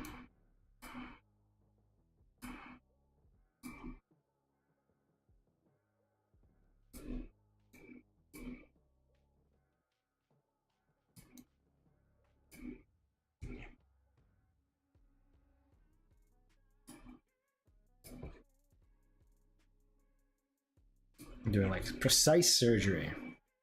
I guess there is a way for me to just check different colors, because I feel like, hold on.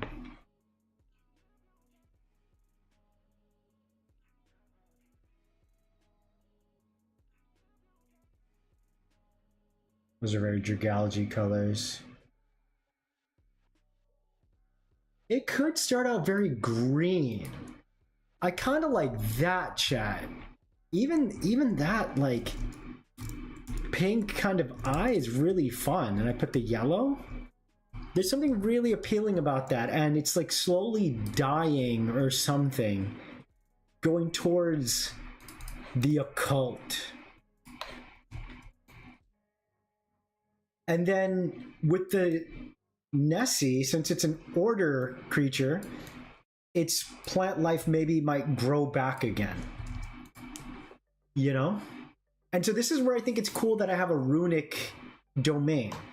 Because maybe, see, in Pokemon, I couldn't say it was a dark type, water type, grass type. That's 3, right? But because runic covers so much elemental stuff, it covers water and grass, right?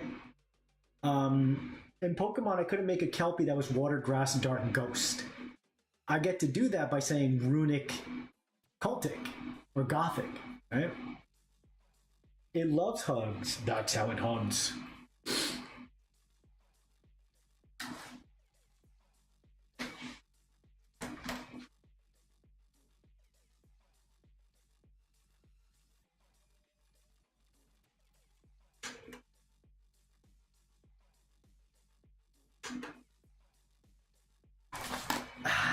The light's on. Okay, so I'm gonna take a little stretch break right now. Chat, let me know what you think about some of this color adjustment, the direction of this line. This one does feel very Pokemon-like, Bonnie realized something? What did I realize? Tell me, Alex. But yeah, like, I guess I can't really escape. If anything, this would sound crazy. What if I made the first creature maybe like living kelp? But is that trying to be too different, It looks like there's a tear in its back fin. Oh, wow. Or a tear. No, your face looked like... Yeah, I realized I didn't turn on the lights, which I really like when it's going there. Seahorse looks cute. The hippocampus looks awesome. Sick. Oh, man. All right, Kelpie time. I love the design. Watch your hand. Thank you, Gabby. This time today, I've got... hold on. I've got my sleeve back on. So I had kind of forgotten. I'd be down for living kelp POTEMPO. Yeah, sounds good. Thing is, I don't want to lose my little horsey. You know, he is really cute. And again, there is a very Pokemon vibe to this. Because what if I did something like this? And it could still have maybe like two. No, but see, then it would feel like an entirely weird creature. Because then if it was just kelp, right? It could be like a kelp horse. Maybe I'm worrying too much that I'm being like Pokemon, and maybe that's not the worst thing in the world, right? Doesn't hurt to at least try it. For me, I can imagine the Kelpie having sharp teeth or a skull face. Yeah, I was trying to think of like how I could make it look scary and like deranged, I guess. This pretty fella looks like it's been in a fight. He certainly has. I don't want to lose this guy. He's so cute.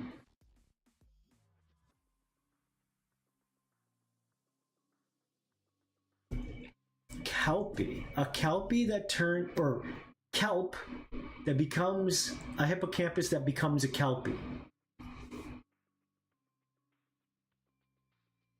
Let's see. Let me try.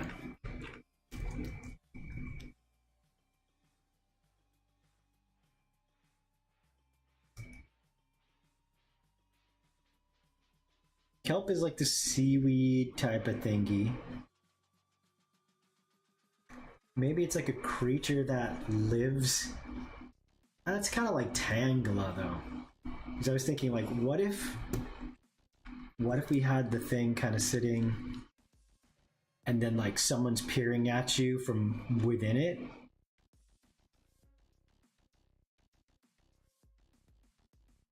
Very Tangela vibes. Gotta practice spiriting. What does that mean? Spirit? Oh, spriting. Jesus, I can't read. Kicking my ass? Oh man, spriting is so hard. Like, anybody could do that stuff. Major props. I just... There's such a beauty to it, you know? Good luck. You got it. You like it? Do we feel like this is maybe too Tangela coded though? Because again, I'm not against, you know, with say Chimera and things like that, it's easier for it to not feel like a Pokemon. You know what I mean? And I'm already so deathly afraid of people accusing me of like, oh, you're copying Pokemon. Because, you know, if I have a seahorse, people are going to say horsey. If I have a monkey, they might say mankey. If I have a... you know, my own Arcanine, which I would, right? The Komainu or the Shisha, they're going to say Arcanine. I have my own Kyuubi. So in my head, I'm like, should I just lean into it? I mean, not that I'm necessarily leaning into it, but, you know, it's not like Pokemon owns those concepts, you know?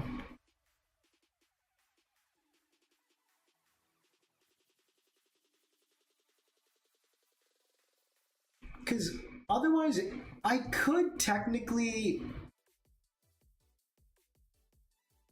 maybe, gang, I could do a thing where maybe feels like a separate Potempo. Yeah, but think about this. The owl bear is a bear who becomes an owl, who becomes an owl bear.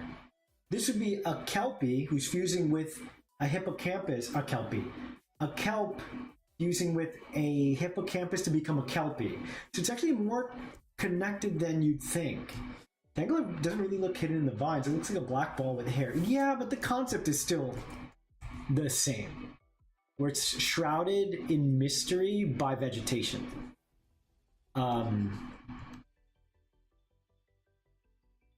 Otherwise, again, I could do like a different animal evolving into an animal, you know?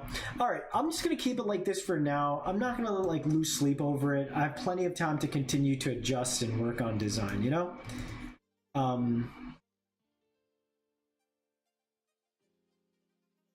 At the end of the day,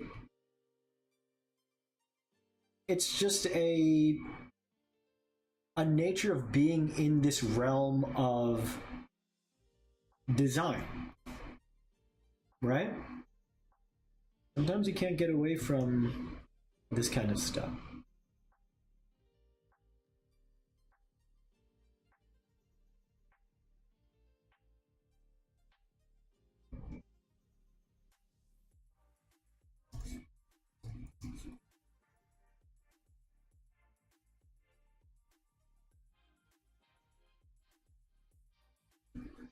Okay, that looks cool.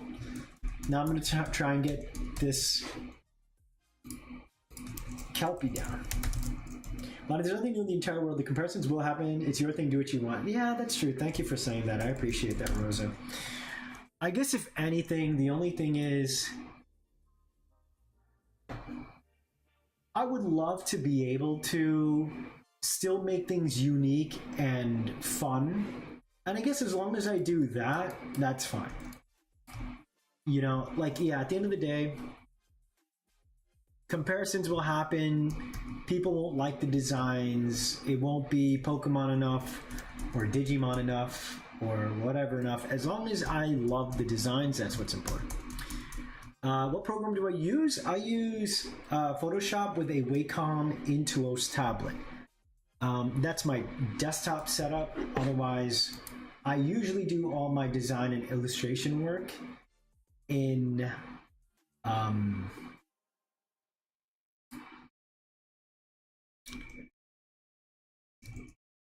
Photoshop for, what do we call that? On my iPad Pro 2020 is where I usually draw. All right, so let's do this.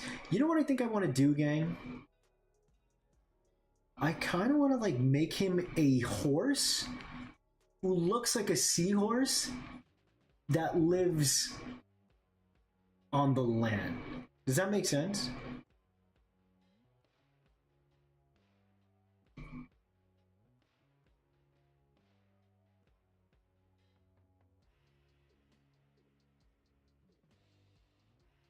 I'm gonna have like the overgrown kelp keep sliding.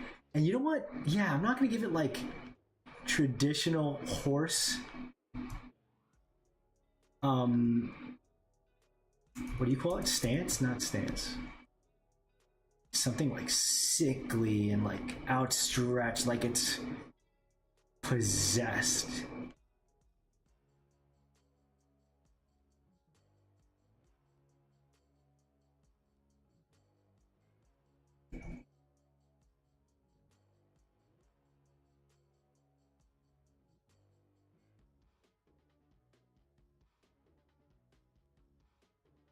Man, it could be cool to still give him like a mermaid kind of tail. You know, something like this. And I kind of want to give him an even longer face. Just make it unsettling. Yeah, really wet, like it's just perpetually dripping wet or something, you know?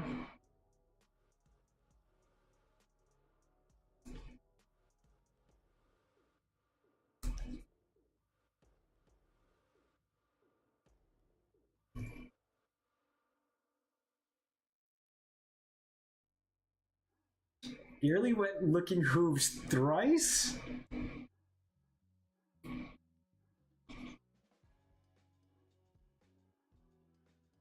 Ooh, you know what could be really cool? I did this for another design. I want to add flowers on its back. Like it's just so overgrown with life that, you know, flowers still grow on it, but like it is still like this strange.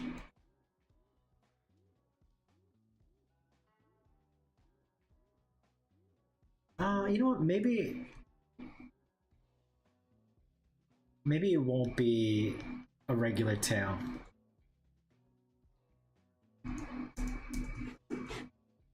Chat, what do we think?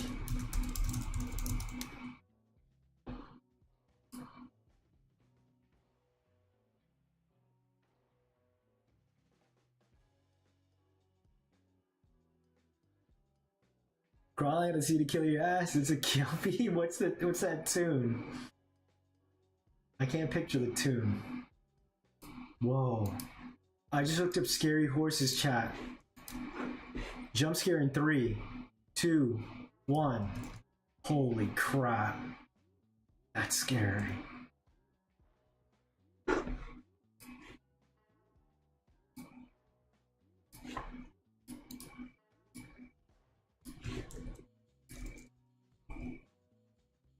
You wouldn't think wet hooves is eerie, and sorry, I have zero idea why that's happening.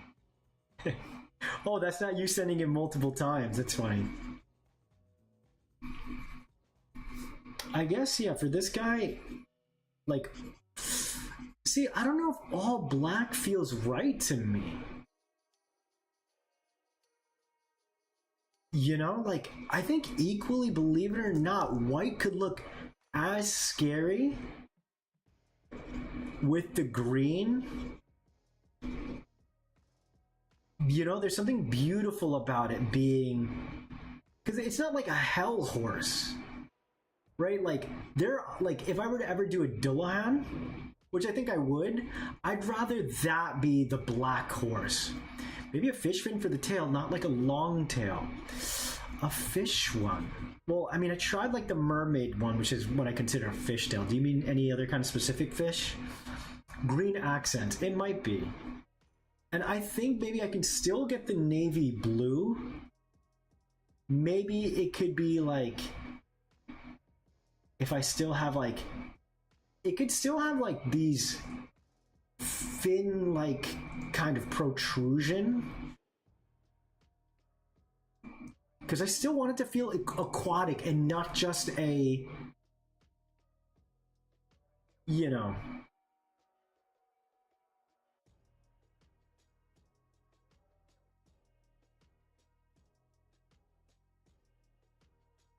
I don't know if I like the face like this. I do like the eerie long. Yeah, I'm gonna extend the legs just a little bit and just make it like really unsettling. And you know what? I'll do like this kind of gray coloring up the leg maybe. Oh, you know what? I can do the blue up the leg. I think that looks pretty sick. It's not a hell horse, it's an abyssal horse, which makes considering the pale color. There you go. Just tell me that eerily wet looking hooves hailed to load. I'm like, IDK man, did it stop? It only sent thrice, which is still twice more than you intended. After that, it says crawling out of the sea to kill your ass. It's a KELPIE 2 times. Chat, do you guys know what's going on with Rosa? Oh, wait a second. So then it says that, and then semicolon, sorry, I have zero idea why that's happening.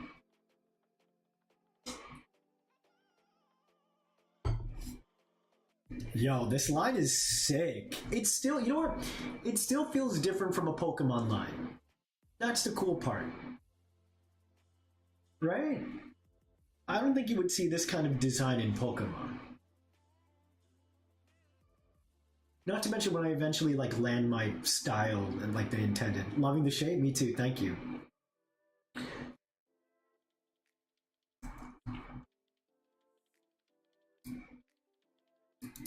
If you guys remember my Pokemon New from True Green 7's video, which I'm redesigning that, not redesigning, but just updating it, it's very much borrowing that vibe.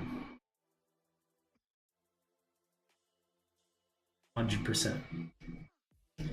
You know what? I kind of want to make the green even more darker.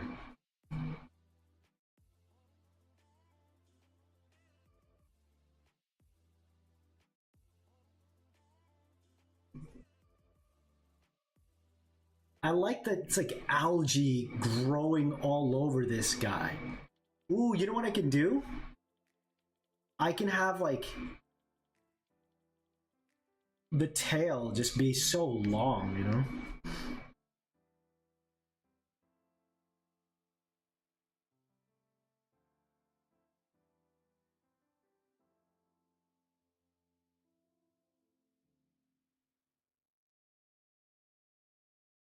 I mean, for a scary looking horse, he's kind of attractive.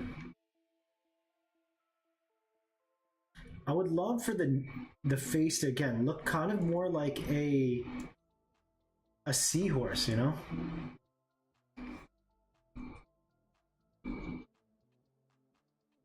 You know what? Instead of red eyes, I like the yellow eyes that the line has had.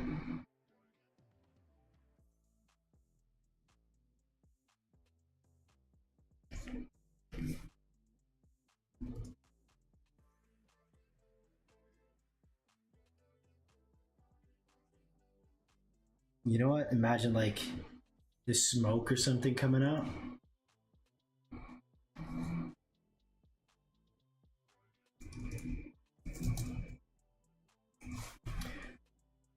I think chat, I have a confession. I may have snapped with this one. I might have made a banger.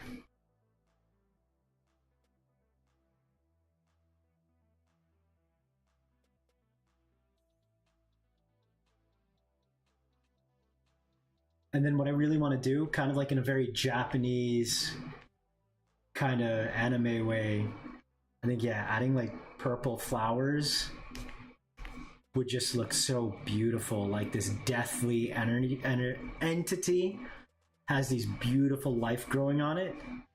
Maybe it's like the flowers growing on it is, you know, not just of course the amount of water that's getting on it, but that the life it absorbs from other creatures maybe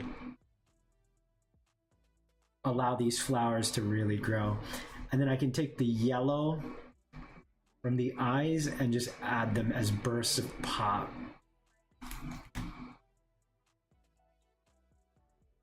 The KELPIE, the Bonny John original version. I think it's sick. Excuse me, Bonnie? Excuse me, Bonnie? There it goes twice. Question mark, question mark. It's creepy, I'll cherish it. It does look super different. I really appreciate the increase in treat factor. Me too. Would there be a breeding system, natural birth to something like eggs? I don't think so. I don't think I want to do all that kind of stuff. But tempo aren't like living creatures anyway. They're spirits. Maybe there's a way to do that, but I don't see a gameplay reason to do that. Again, I haven't played anything as far as gameplay, so I want to make things easy for people if I really go in depth with like a battle system. I don't want it to be bottle caps and this and IVs and da-da-da. Like, maybe there could be that hidden depth if I ever, you know, have like a proper game design to look it over and whatnot. But like, at the end of the day, I would want to give the players the tools to just, you know, I don't want you to spend like 100 hours a week to like hatch a freaking egg at random to get the thing. Hey, yo, wait, did I say something sussy? Why are you guys saying that? Did I say something sussy? Steamy, creepy horse crawling out of the ocean. Looks eerie and awesome. Do they have a kelp tongue? You know what? That feels like that would be right, Alex. They might, but I don't think we'd really see it. It's great, really is. Why'd you call the horse attractive? Oh, that. I don't find horses attractive. I know a subsection of people, usually known as the horse girl, finds horses attractive. And then a long time ago, maybe I talked to one, and I got the impression, like, they explained there's a majesty. And when I said this horse is attractive, I simply meant from the aspect of, like, its shape. And there's something beautiful about like the life growing on it. It's nothing sussy, you silly little children of mine. Don't get it twisted. Okay, so there's the KELPIE.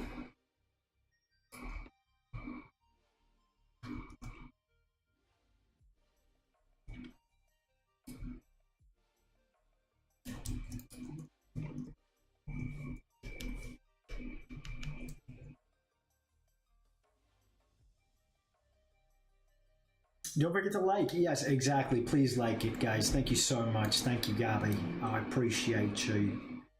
As I was saying before, chat, I am not going to do 4 lines per, meaning when it comes to POTEMPO, they were all going to have potentially like a totem kind of form. I'm going to, that's making a lot of unnecessary work for me.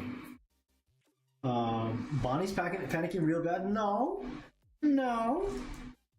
I'm allowed to think my work looks awesome. All right. And this is where I end the stream abruptly. I'm just kidding. All right. Chat, what do we think? Here's the line. Let me...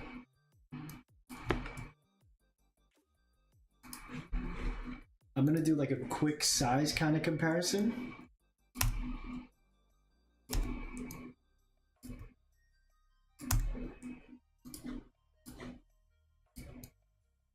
Now, again, this next Loch Ness kind of monster, and you know, to be fair, right? I realized something.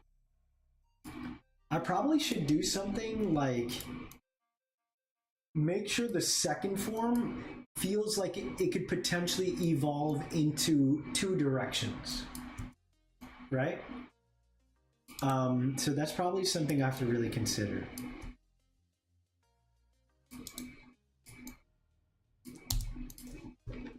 Dude, your boy can cook.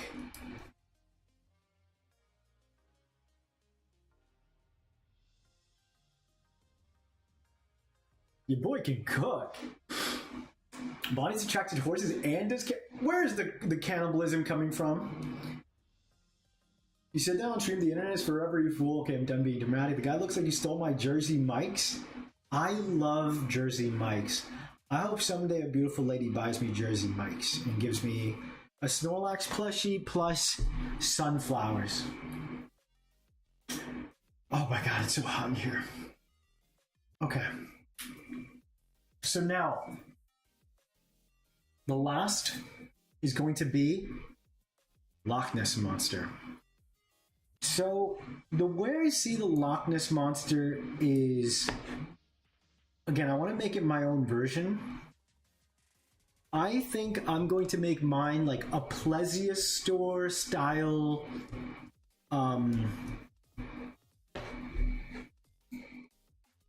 plesiosaur style seahorse. Jersey Mike's a Subway, but good. Yeah, exactly. Subway is OD expensive, and it's just not even that good. Alright. So here we go. Alright, what does the Loch Ness Monster look like when you search it up? Loch Ness Monster mythology. What in the... That is not the Loch Ness Monster, excuse me. I'm seeing a lot of things that look like Lapras, essentially. Scary dinosaur-looking thing. A lot of them also look silly. Like, this one makes me laugh. Ready, gang? Monsters of the mind. Loch Ness Monster. How old? The most popular theory about the Loch Ness Monster is that it's a kind of plesiosaur, a group of aquatic reptiles from the age of dinosaurs. Flip and flap.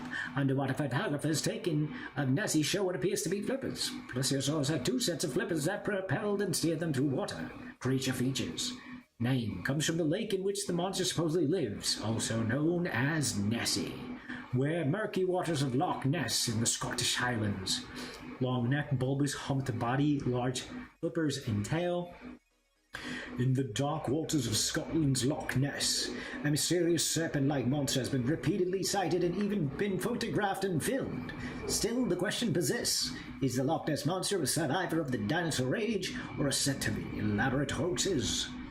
So, I'm definitely not going to make mine like this. This is card number 8. Alright, he looked mad goofy.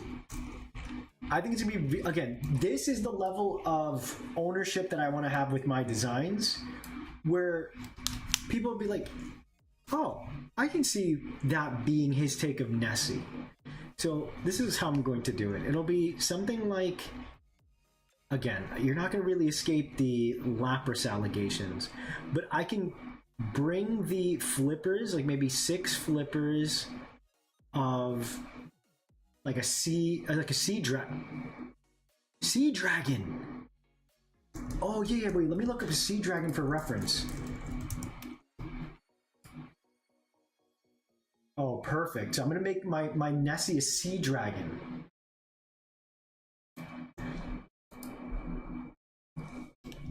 So it's going to be, I'll have like the tail. I'll have the tail come like this. Right? And I'm going to give it a really long neck.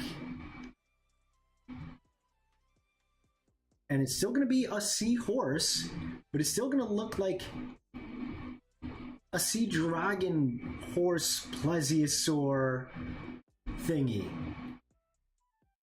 You know what I mean?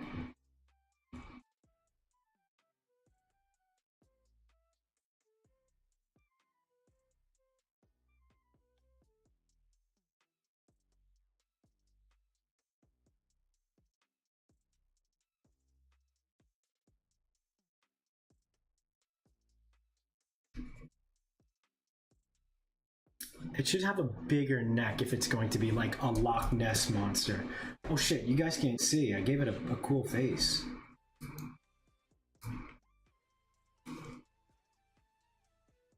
So you guys see what I mean? Like, I can make it still feel like a Loch Ness monster, but it's my take. Still being a seahorse, still being a Kelpie.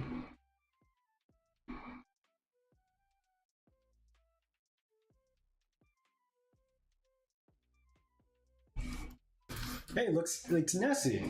It should be Lost Ness. I never want to see that ever again. I used to get this from my school library. Hell yeah, it's always fun. I love reading those kind of books.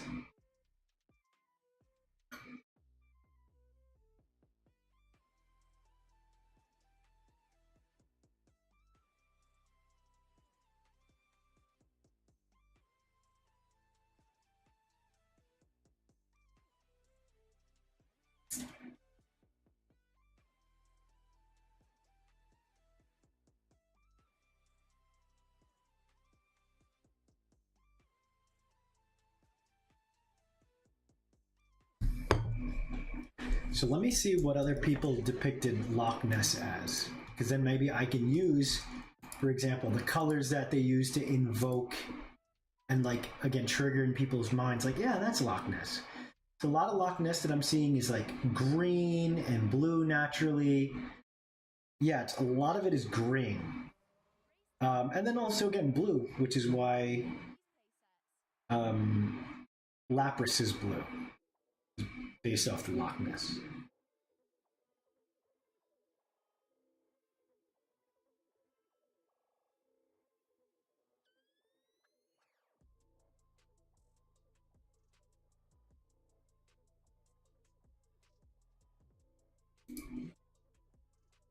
Okay. I mean, I think this looks pretty dang cool, right?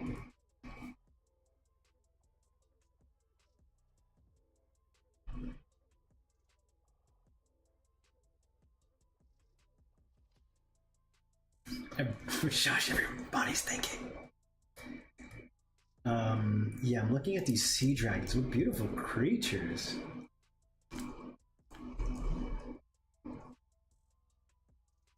Okay, so I'm going to do... Again, I could even still have it look like horse limbs, you know?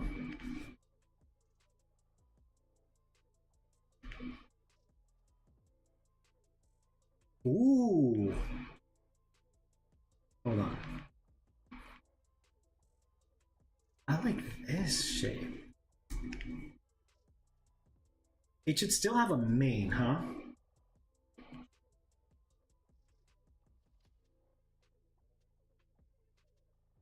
And what I do have to do is I still have to um I still have to like make it kind of equivalent in a way to um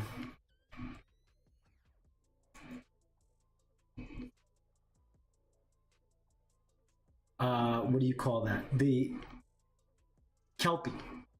Like, I don't want it to entirely feel like this is an Evo, but they're supposed to be kind of even to one another, you know? Now, of course, due to its size, it may not read like that.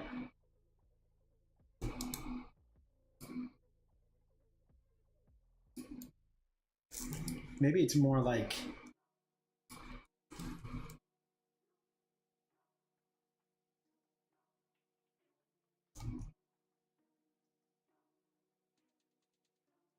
maybe what I could do is it could also be white.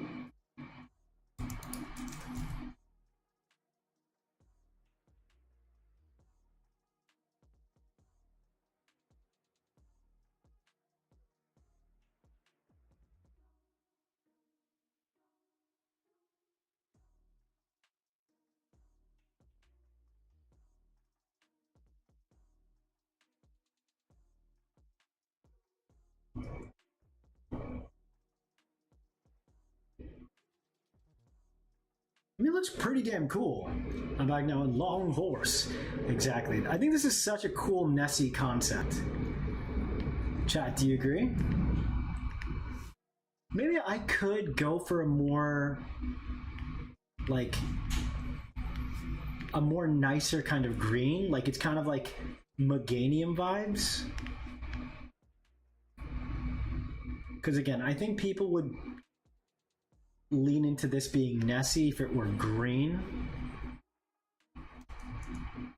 You know? The colors I'm seeing are mostly like yellow, orange, greens. Some have beautiful like striping on them and intricate patterns. Like sea dragons are beautiful.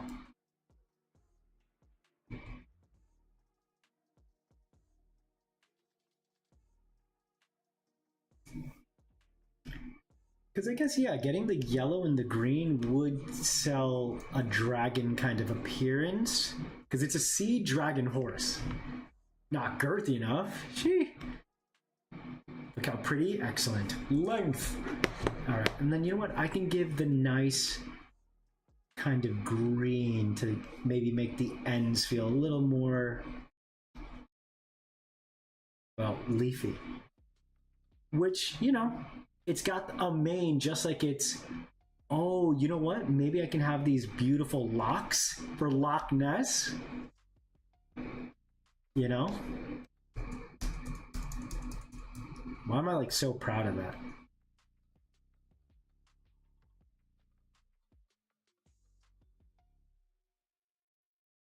Yeah, I like this.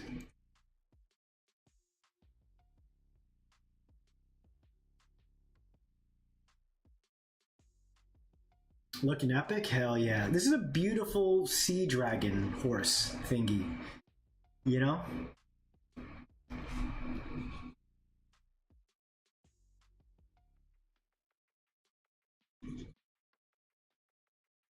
And so this is why it's important for me to like continually remind you guys that for me, I'm going to say take concepts like sea dragons or Nessie and then try to do my own thing, right? Where I can. It won't always happen, but I want to make my mark, you know?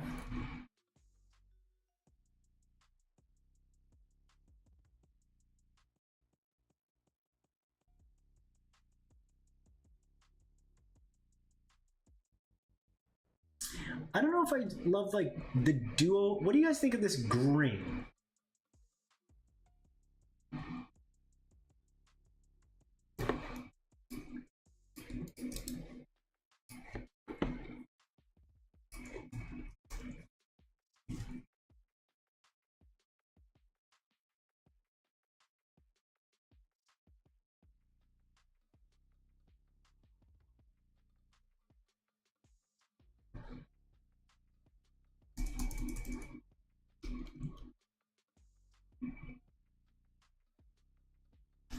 How do I do the eyes for this one?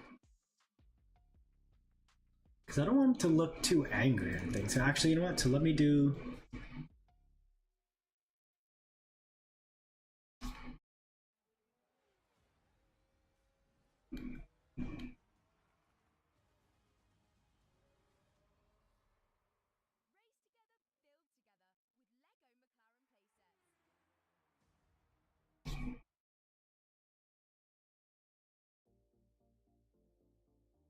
Looks angry.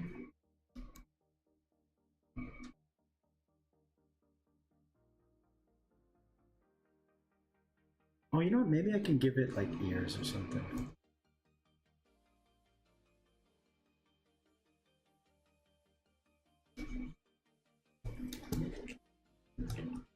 Loch Ness. This looks cool. Looks like you're going for a mythology theme. Yeah, all of it's mythology. Happy birthday, Kevin, to you. Chad, it's Kevin's birthday today. Make sure you say happy birthday.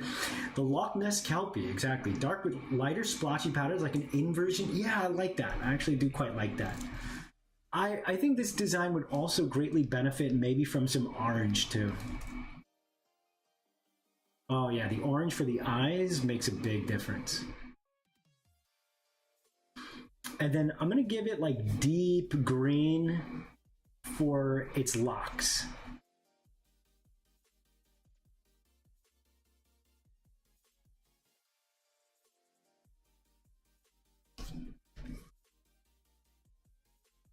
So Loch Ness is complete. It's a sea dragon, and it still fits with the Kelpie horse theme, so I'm very happy with that.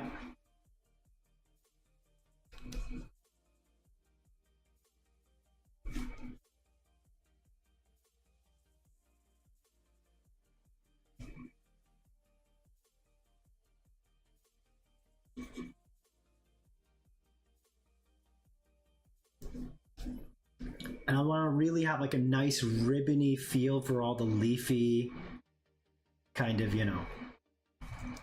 So this one wouldn't be occult. It would be runic, maybe runic cryptic. Because it could use like nature and water to really do what it needs. You guys can see that? Let me know what you think, chat.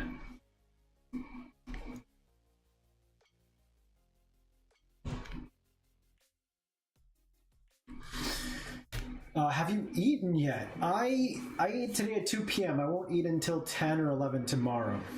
I noticed yesterday I ate at 1 o'clock and I hadn't eaten anything the rest of the day. You're closer to good gravy. Runic cryptic fits very well. Yeah, I think that fits perfect, right? I gotta say, so far, you know, my system is working. Again, the moment any part of it doesn't work, I replace it or remove it. You know, that's what this whole process is for. You know what? Let me keep the backside kind of clean.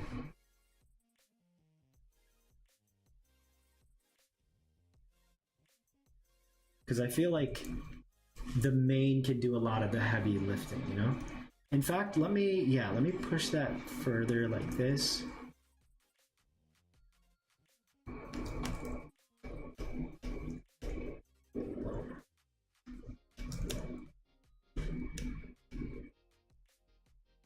Welcome in, Oni, welcome in.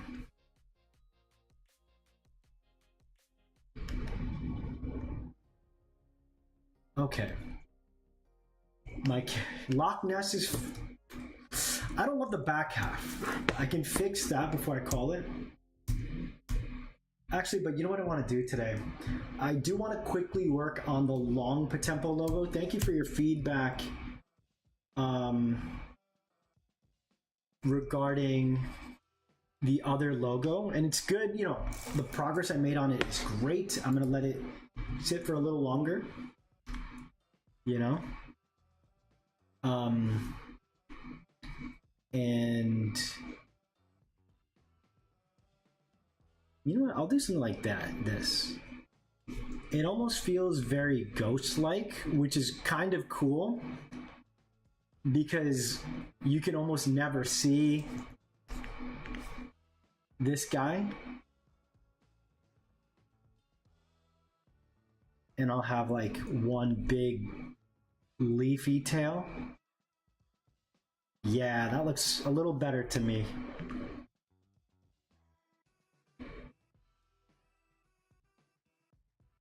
I'm gonna add, to break up this stuff here, I'm seeing a lot of stripes. And that orange that I was talking about, I think it's gonna come in really clutch here.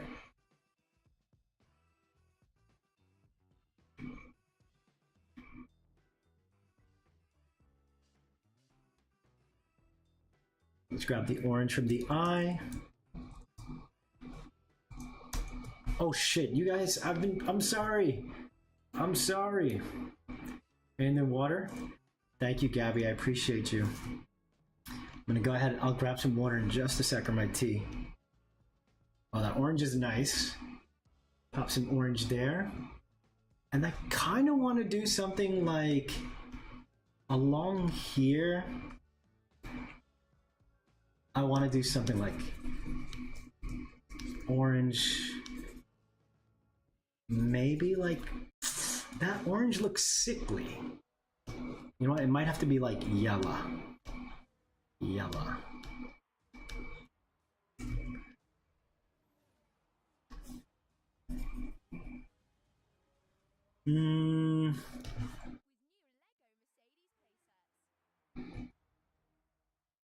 Let's, you know what? Actually, you know what I'll do?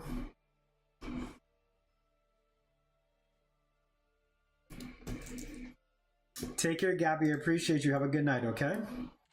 Hans. Indeed. Hans Nessie.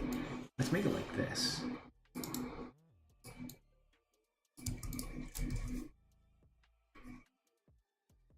And then when I do the second pass, I want to see if I can, again, get both feeling more horse-like and more connected, yet different. You know?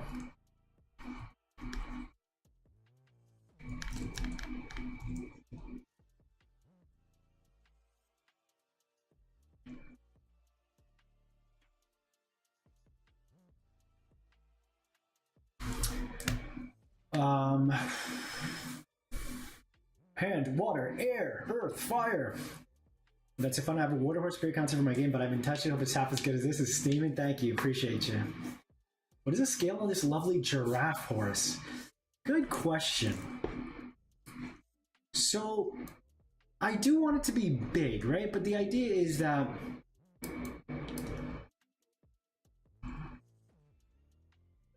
Bonsters, god damn it. It's not Bonsters anymore, it's POTEMPO.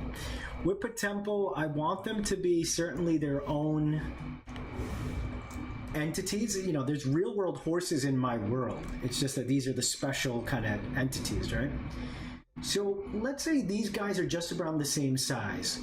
I'll say a 6-foot human being is probably this big. So this guy's still pretty big, and this guy's also pretty big. You know? I think that's about right. Again, maybe I should do, maybe instead of pure white, it's like this more like seafoam kind of green. Yeah, maybe that's better.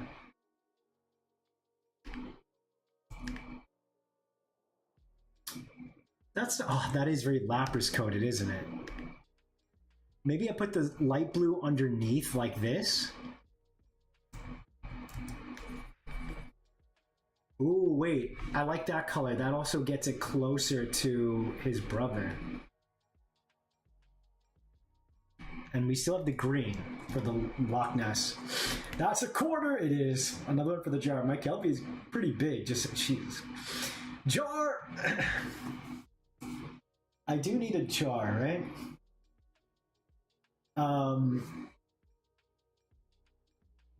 Good size, gang. I am very proud of today's work. Look at this guy, he's so cute. It's a little seahorse.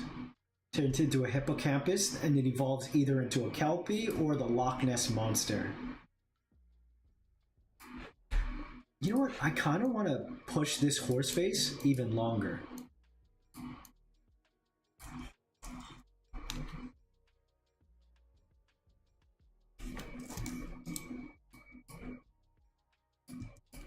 Yeah, I like it. I think it should be stretched. The more interesting, the better. It's a little too long. I'll leave it like that for now. Damn, I want it to be a long face. Why the long face vibes?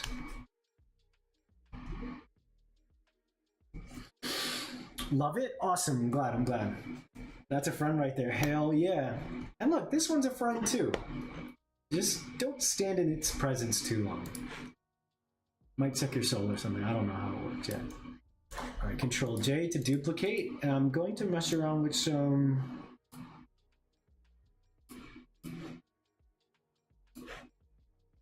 And then let me do...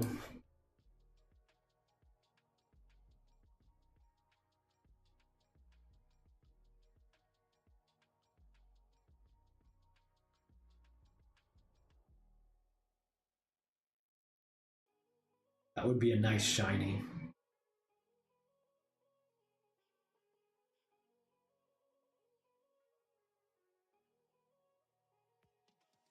You know what? Hold on. That one's kind of close to its brother. I might do something like that. Now they look even more related.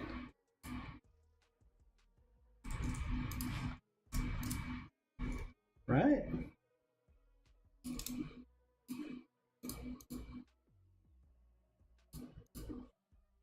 Four designs today. I didn't expect to do 4 designs in 2.5 hours, baby. This Nessie looks majestic and epic. Definitely put on my team. Hell yeah, brother. Okay.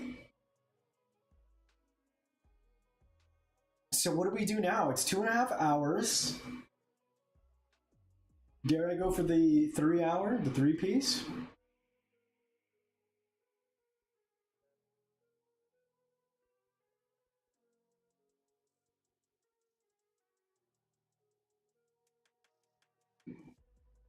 What do you think, chat?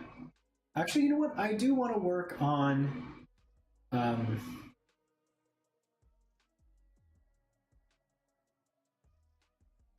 you know, like the logo.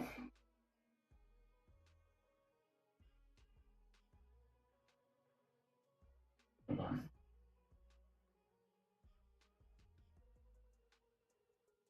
So is this a boost or not? This is a fantastic beast. So how similar is your world to ours? Let me answer these questions in the order I received them, actually. So Oni's asking, how similar is your world to ours? It's not very similar at all. It is very much a world that's... It feels more like Nausicaa, maybe like Mononoke Hime, where it's like feels fantastical and there's some semblance of technology, like more closer to Breath of the Wild. So just like in Breath of the Wild, where you have regular horses and dogs and interesting creatures that we, you know is fantastical in that world, like how they live alongside each other, it's the same way. But Tempo are their own breed of flora/fauna, right? So you have horses at stables, right? But then there might be someone who is maybe riding this horse because they are able to make bonds with Potempo, you know? So is that a boost or not? No, so this is a split Evo. Middle monster looks crazy. Yeah, that's called a Kelpie. The one on the right is my take on Loch Ness, which is also a Kelpie, believe it or not, as I learned today. And then the second one is something called a hippocampus, and the first is a cute little seahorse. So I lost my medical license. I don't even know what to say that. I'm back. Looks so cool. Love the color palette. Thank you. Welcome back. Hope you had a wonderful meal. What did you have, Jelliana? What did you have for dinner? I'm going to do one quick pass over, and then I want to work on my long form Potempo logo.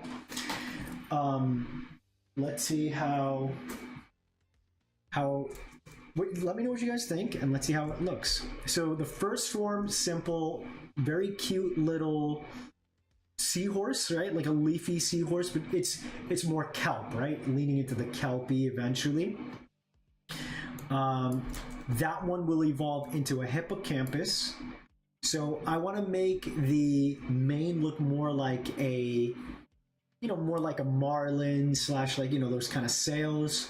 He's got like the little bit of a horse legs, right, to lean into the seahorse, because it's going to be a kelpie, which is known to apparently drown people.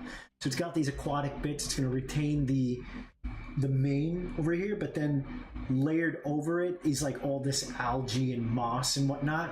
And then it'll be really beautiful to have like flowers growing, just to show like kind of like a life and death type of thing. And so that's the first evolution, meaning this is a split evo. Something I talked about earlier at the top of the stream when it was very boring was when I was saying that a good chunk of I don't want to say a good chunk, but there is a sect of split evos along the way. Like, I'm going to make the Chimera and the Manticore, they're going to be split evos. So it'll be split between two directions, either towards order or chaos. And so this is the chaos evolution. The third form and final form is chaos for this line. And then the order form, because again, turns out another form of Kelpie, is the Loch Ness Monster. So I decided to elongate the neck, kind of like a plesiosaur or a giraffe. It still has a sea dragon kind of body to sell that plesiosaur kind of vibe.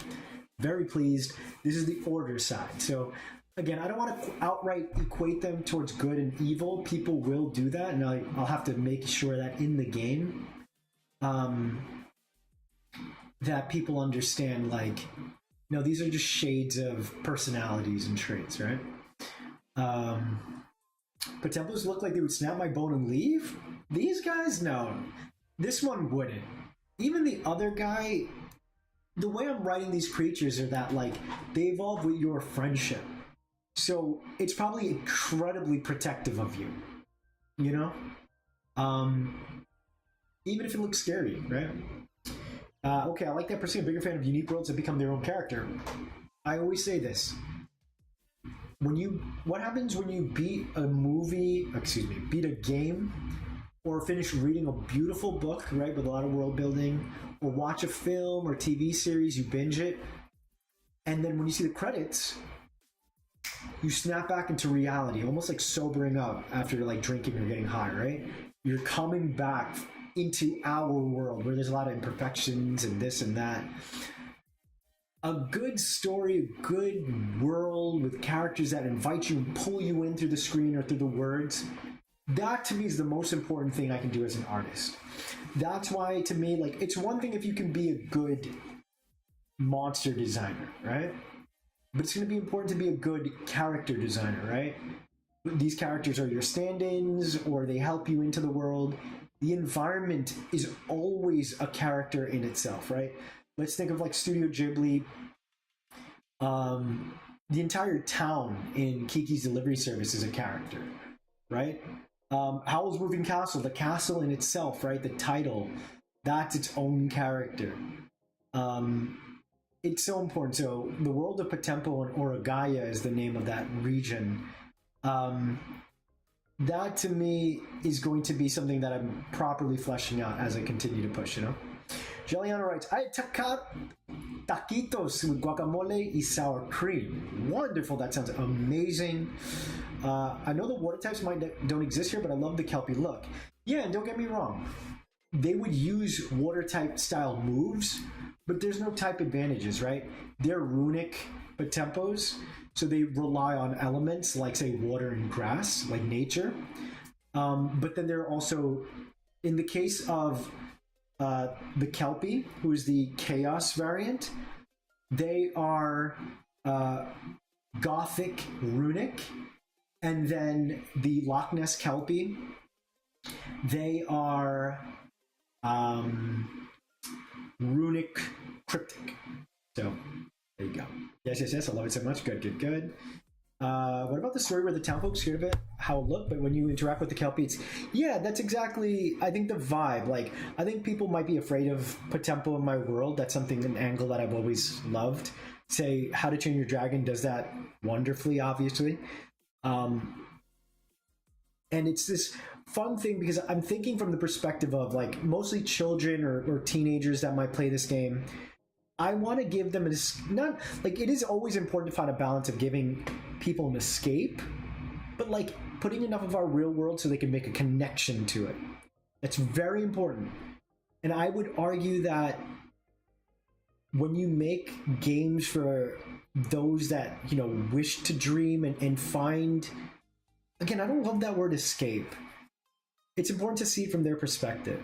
And so when you make the player character someone special who can interact with Potempo and the rest of the world scary, they feel like an ambassador for the creatures. And that's very important, right?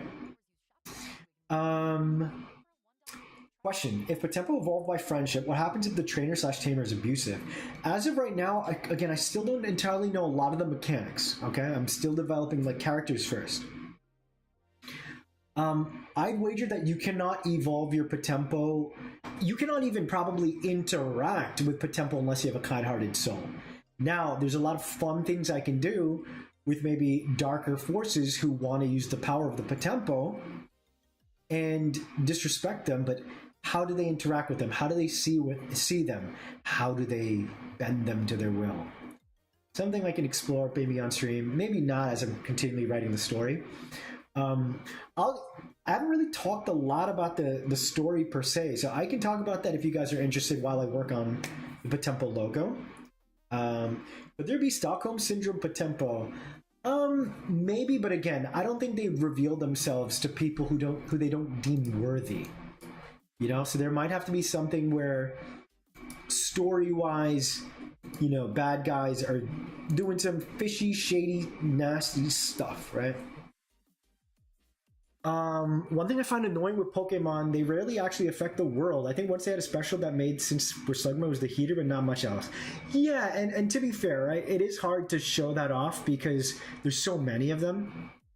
But there are a lot of, you know, in more of the grown media, like Pokemon Generations and a lot of the one-off kind of stuff, there's a lot of beautiful moments, like small moments. Like I think I saw one where I think Spinarak was giving like silk for this old lady to use the web. Like there are those moments when you look, but it's hard for them to do that, say, in the anime where week by week, they're just, that anime is mostly meant to be an advertisement for the games, right? Obviously they can still do fun story stuff and whatnot, and I've heard Horizons is doing a great job of resetting the franchise. Yeah, you know, for me, I will do my best to, of course, I think story is so important. I would never look at the level that I'm going for logo, for character design, monster design. I'm not going to skip on story. So am I want one giant machine in Potempo where you look the early on of the game for more mystery due to this place never seen a Steam-based location before? I don't have machine Potempo. That might be something that I could see down the line. I did have a whole concept of like man-made Potempo, and maybe there could be something with that. I don't want to get too much into it. But otherwise, steampunk is always a fun thing to do, and I think it would fit in my world. Let's not make the protagonist a prodigy. I feel like that is overused in media lately. I never said the protagonist was a prodigy. And I don't necessarily think it's a bad thing as long as you do it in a unique way. Stories are always being told in new ways, and you just have to tell the storyteller. So if I don't think I would make my character prodigy, but there's a cool way to make that work too. Okay, I'm gonna start working. It's 2:39. I'm gonna close up shop in about 21 minutes. It's going to be, I think I started a little late, so I'm gonna work on my logo. This E right here is very Pokemon coded, so I'm going to, look feel is very important, so I'm going to go ahead and start using this base logo and try to draw something unique. And I have an idea of how I want this feel to be, because like POTEMPO to me is like they're like a very ancient order of creatures, you know? And I like the blocky feel of the way the top logo feels, so I want to see if I can make that kind of the play here, you know? Not to mention the blocky shapes. It goes against the roundness of, say, Pokemon designs, right? Because the Pokeball is such an iconic symbol. So you have to think about that kind of stuff. Another thing is that totem pole concept. I can bring that T up, break the logo a little bit. That's something I was thinking about. And I could, you know, get away from, yeah, like just keeping a regular T. It could be something like the T. If this doesn't work, there's another way to incorporate the wings at the end, like something like this maybe. You know, could be very cool. We shall see. I was reworking my own logo this after watching stream. I love watching art while working on art. Yeah, I mean, I appreciate that. Thank you. I'm glad you're able to, you know, feel inspired and work on your stuff. And I honestly hope that a lot of you guys can do that. You know, art is just one of the most human things we can do, believe it or not. So, you know, I'm not gonna lie, sometimes I wonder if I'm like revealing too much on stream, but as someone whose love language is just being in, you know, the presence of people who I love and respect, you know, working on content on stream, like, it just feels like you guys can keep me honest, keep me on my toes. I don't want to let you guys down. Gotta say, I like this logo. It's so simple, right?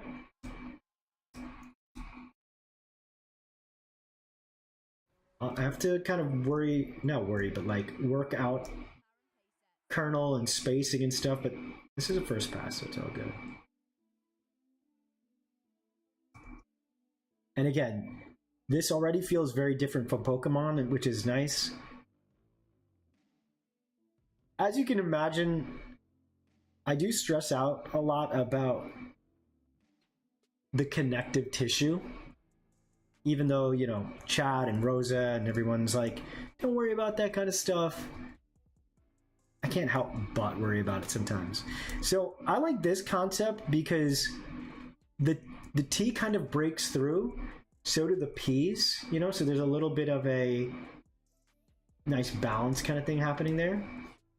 But I'm gonna try one where it's all on a single line, you know?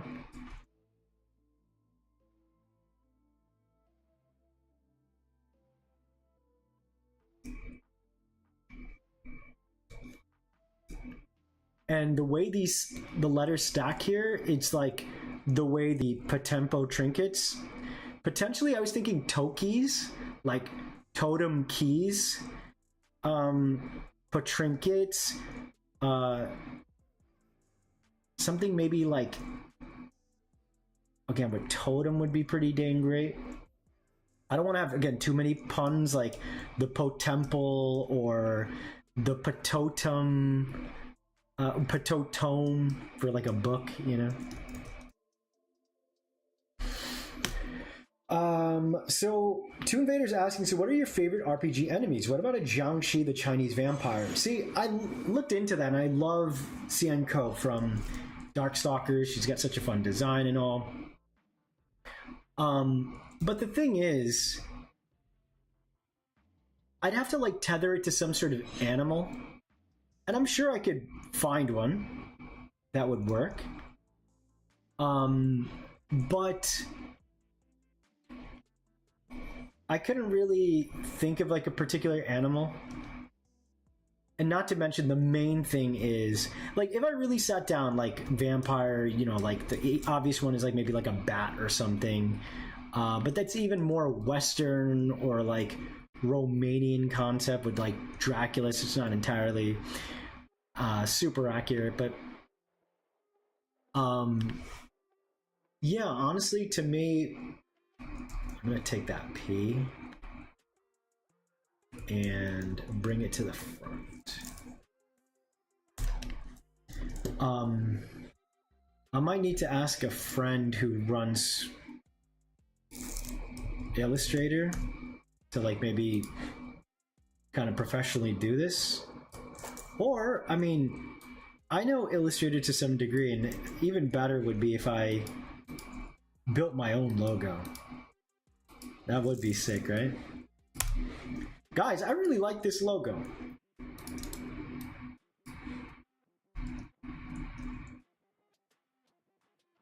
Finished writing and sent it on the R channel? Let's go. Congrats, Dingus. What did you work on?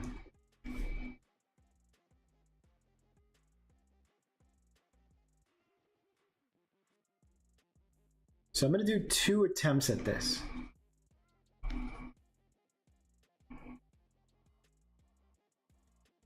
I'm going to do one where...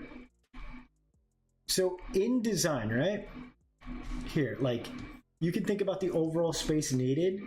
In this version, there's like, you know, the excess that kind of like, you know, break through this main line. Very fun logo, I'd say. I'm gonna delete that, bring this up, and I'm gonna do another version where the T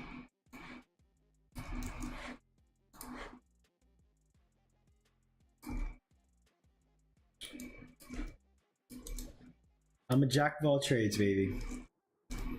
Can draw, do some graphic design kind of thing. All right, let's break these. I get your problem with the Jiangxi, yeah. Variation of Tangle, it's based off an unused Pokemon. Nice. Like a unused sprite, or like a concept they abandoned? They meaning Game Freak? Let me try again, like maybe the T coming in like this, maybe.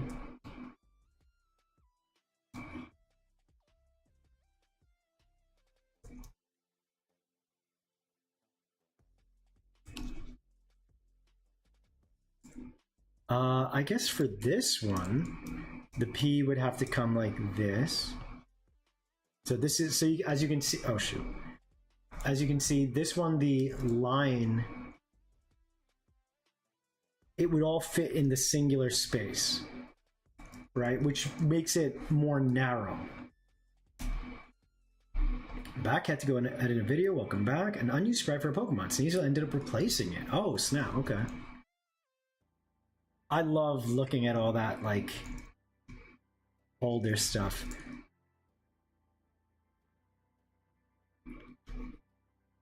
I guess for this one, let me make the T, yeah, thicker like that.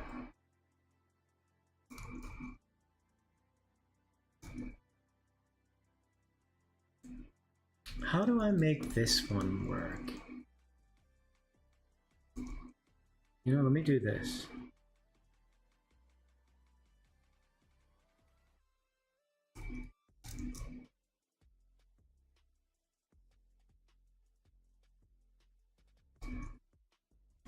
Yeah, I already don't really like this one as much.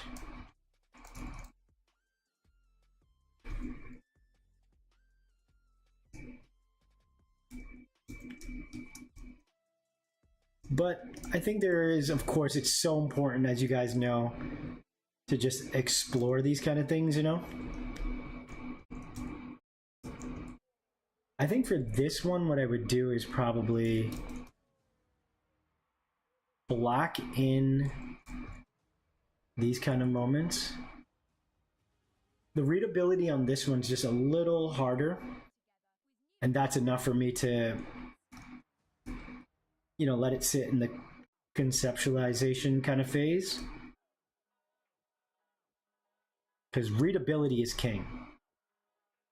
And then even still, even if I wanted to believe as much as I wanted, like, this is a readable design in the world of graphic design, like, no, you have to assume otherwise, that people won't be able to get it because they're not here in the creation process. They don't know what POTEMPO is. The notion is like, you've got to make it super easy for people to understand. Yeah, I like the top one. I think it jutting out a little bit adds a little more character, helps the readability. Let me bring out the T maybe just a little bit.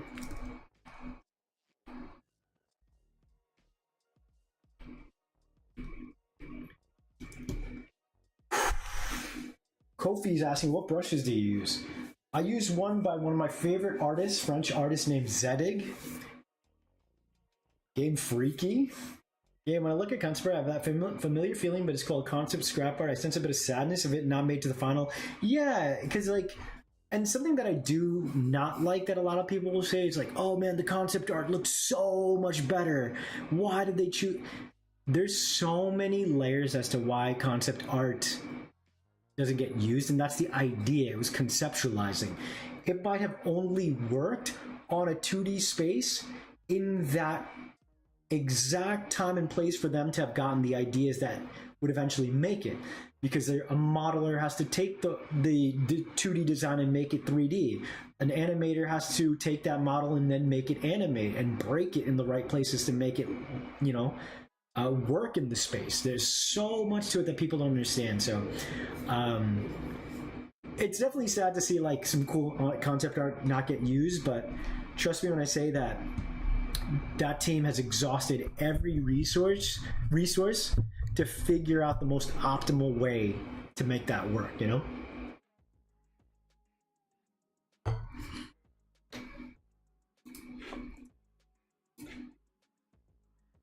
Okay, I'm going to...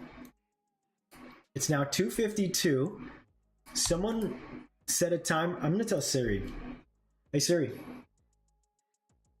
Set a timer for 7 minutes. All right.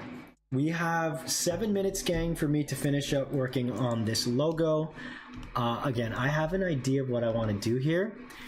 I like the idea of using greens in here. There's something very... I want to make this a very natural logo. With Digimon, it's got like this nice orange and blue, I think some yellow maybe. Pokemon naturally has a lot of yellow and blue. It's a very bright and explosive logo, and it fits the franchise, but it also doesn't to me. I don't know if that makes sense. Yu-Gi-Oh's is a crazy one. It's got like some cool lettering and characters in the back, but you've got like a dash, an exclamation mark. I want to make this super easy, super readable, and I think the closest thing that I can picture of what I want for this is either it being like a slab of dirt, like, and we're unearthing a logo to highlight the ancientness, you know? So let me see if I can do...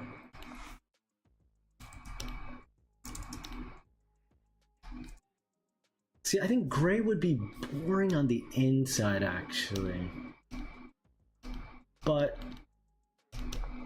let me see.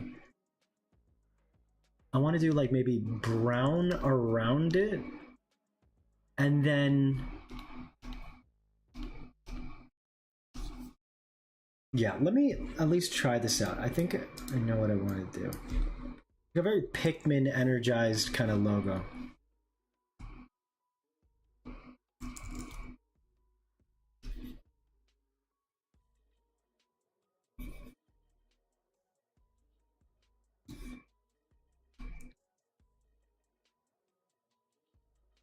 And then also like a wooden kind of approach would work too for like the totem pole angle, but my totem pole is more like a sarcophagus gold with like Hindu kind of concepts, and Yeah, there's a lot to it, right?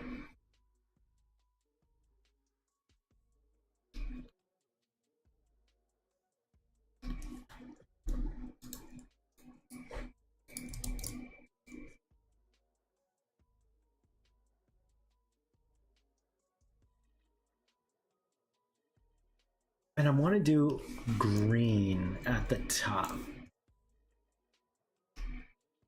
Like we're, again, unearthing POTEMPO. What's the mystery of POTEMPO?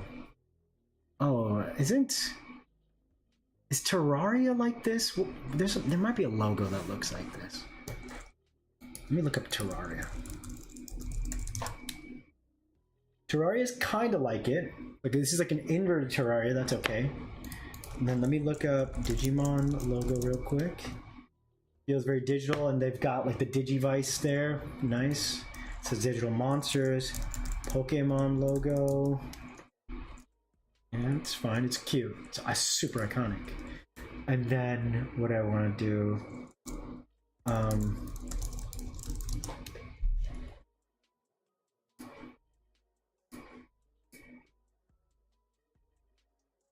Okay. Oh yeah, speaking of the Yangshi and unused Pokemon, there was supposed to be a teddy bear Yangshi in Gen 2. Oh, I think I've seen that.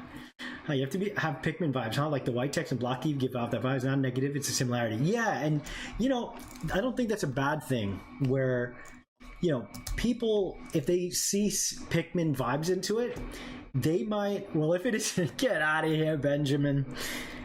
What's funny is I literally finished watching your 1K special. And Benny said, friend of the channel, Bonny John asks. Thank you, brother. Welcome in, welcome in. You know what? I like the green here, but maybe what I'll do, logo is sort of like the Minecraft logo at the moment. Oh, that, I said Terraria, but I was clearly thinking Minecraft. Hold on, Minecraft logo. Yeah, for sure, for sure. I think it's the gray. I don't know if I love the POTEMPO in gray. Maybe it's white? The white would give a big pop to it. Right, gang? Thanks for asking a question. Of course, of course. I like the little skit in the beginning. I wanted to bite your style. Chat, you guys let me know, chat. I hit 5K recently. I think I'm about like halfway through there now. Do we want to do, would you want to see your favorite Professor Bodhi, aka Mr. Bonny John, aka David Boy, answer your guys' questions, like be it POTEMPO or life, or if you want to ask relationship questions, questions about your math homework, questions about art? Would you guys be interested in maybe like chucking questions to me and I answer them? Be it for a video for the channel or, you know, I do a stream. The tea's gotta be special because it creates that POTEMPO, like it shows tempo, it shows like the totem pole thing. You know, I fear if I add something like this, it gets a little religious. It's not a true Christian cross, you know, but it certainly does look a little more.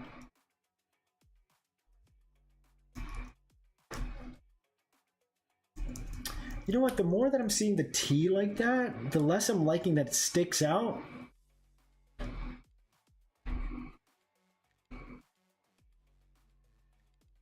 Either way, you know what? It's fine. This is what exploration is. Let me just try this direction. You know?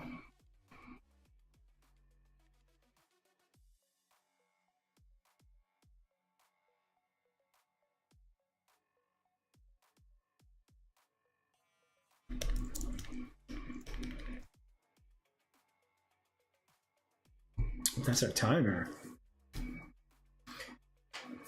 Imagine a universe where Bonnie called POTEMPO Potemon. Oh, hell no. Potempting. Yes, I love QAs because I'm nosy. So what is your opinions of steampunk robots? I think they're so sick, dude. A Q&A stream where the creator helps people with their homework. It's actually hilarious. I mean, I used to be pretty decent in school, you know. I graduated 3.8, if that's pretty good. If 3 colors isn't too much, you could add some orange and have the colors of the India flag. My mod, JC, mwah to you. I literally was thinking that earlier today when I was thinking about colors. It would be nice, right? Probably missed it, but what is the emphasis behind the T? It's more so that it makes kind of the symbol of a totem pole, because the totem pole is like erected like this, and then the wings are at the top.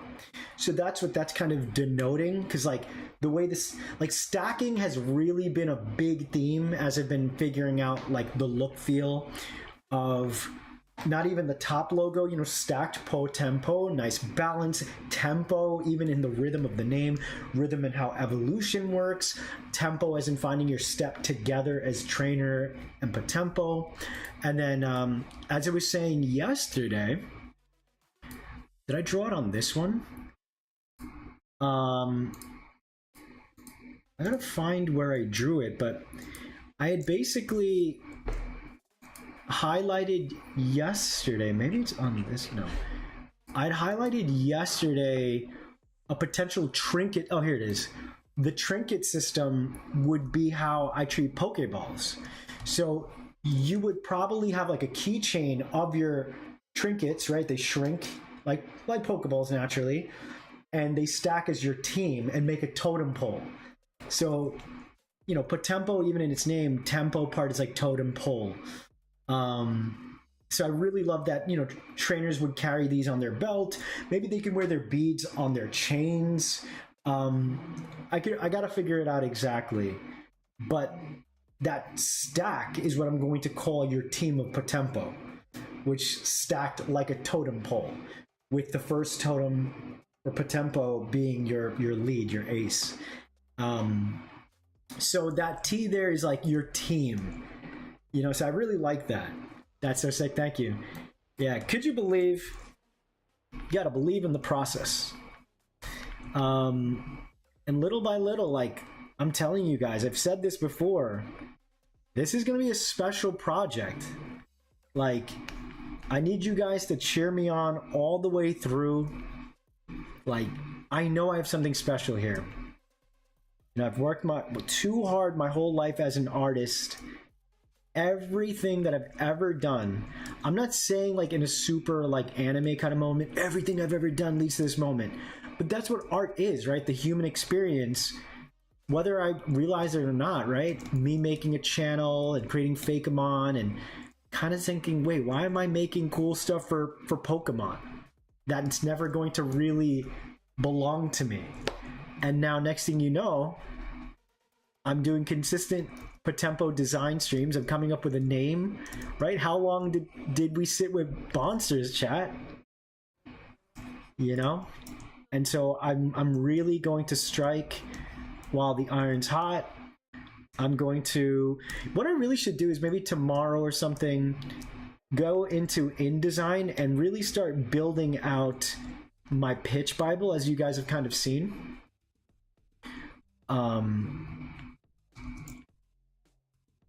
I like that the P drops at both sides and then the T comes, so there's at least a little bit of a break. So it's not a monotonous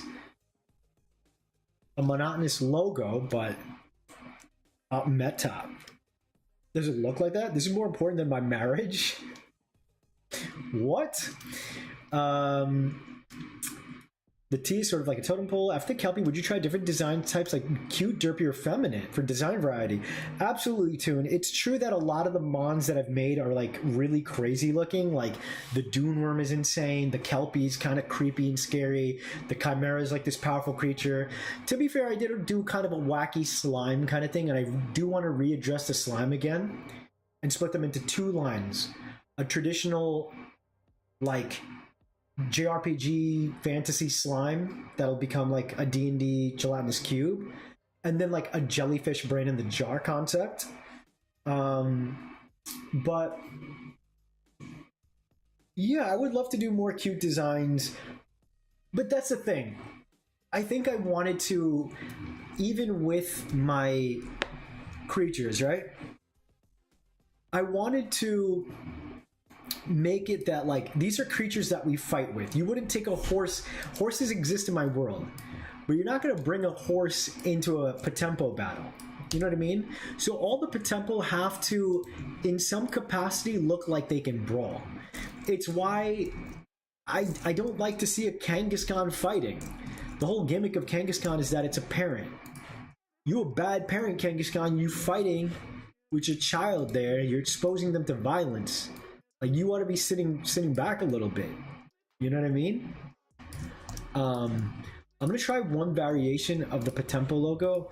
I know I said I was gonna get off, but like, again, this happened yesterday, gang. I'm striking while the iron's hot. You feel me? Let me bring you to the side here. Damn, this page looks so goddamn good. Right, like one way or another, even if I don't, I'm obviously not going to use all these logos. I'll be using two logos, one long and then one, you know, stamp, simpler kind of logo. But it's just very satisfying to show growth, you know? Like, again, how far it's come. You know what? This cracked kind of look is cool. That's kind of what I was trying to do with the stone look earlier.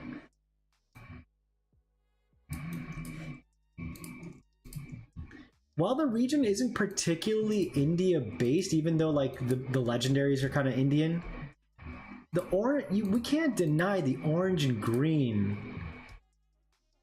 It's a little hard to read though. Maybe, you know what? Maybe it's green on the outside. Oh, that's hella Pikmin coded, yeah? Let me look up Pikmin real quick.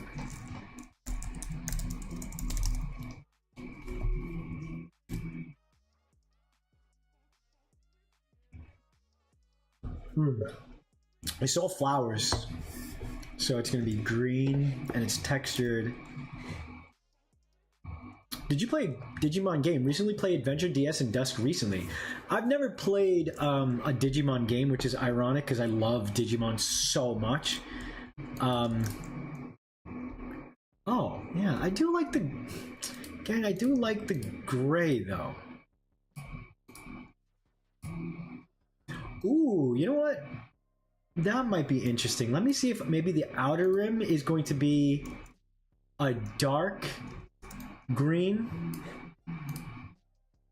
And then the inside.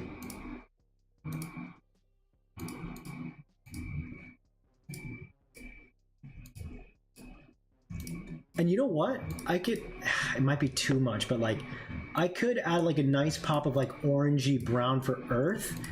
Maybe like in certain sections that have like broken off, maybe, you know? Kangaskhan, excuse me, I don't see the creators make mail. Exactly, right? But Kangaskhan, I don't want you to be, you're letting your kid get involved. That's not good. All right? Can't let that kid get hit.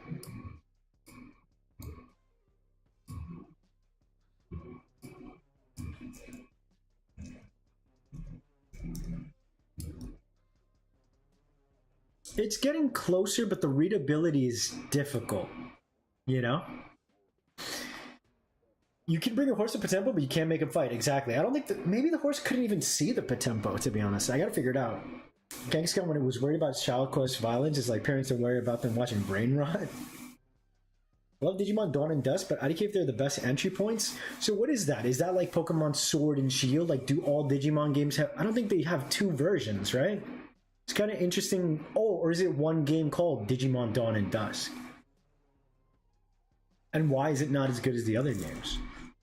Always wanted to play a Digimon game. I had Cyber Sleuth, and I remember like I played it, and I'm not proud of it, but I quickly turned it off because there was like a lot of text in the beginning, and I was like kind of bored.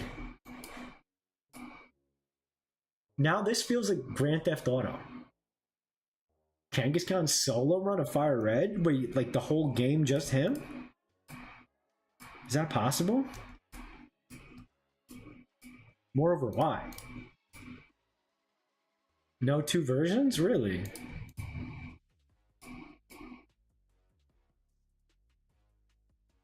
How do I make this work, gang? Well, for starters, let me do...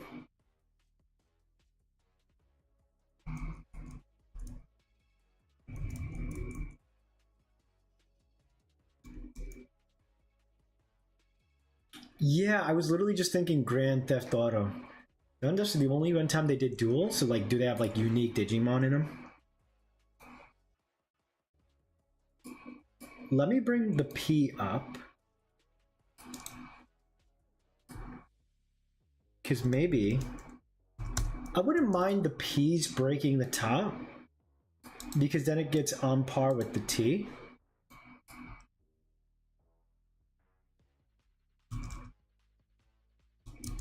Have you... Oh, yes, thank you for asking. I'm not up to date. I have to watch this past week's episode, but it's been wonderful. It is such a blast from the past. Like, I used to watch that growing up, and it's really good. I think they did a wonderful job with it. Are you watching it, Alex? Could there be a Gasha Dokuro Potempo? I don't know what that is. Tell me more about that. Like I said, I've pretty much locked the entire decks down. I'm gonna have to, like... In fact, just adding the Loch Ness Monster, I'm gonna have to knock another creature out just to fit my 150 that I'm planning to do.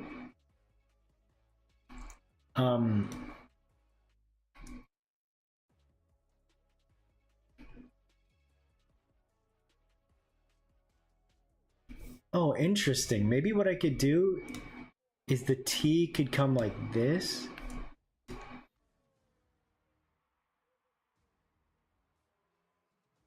No, that looks dumb.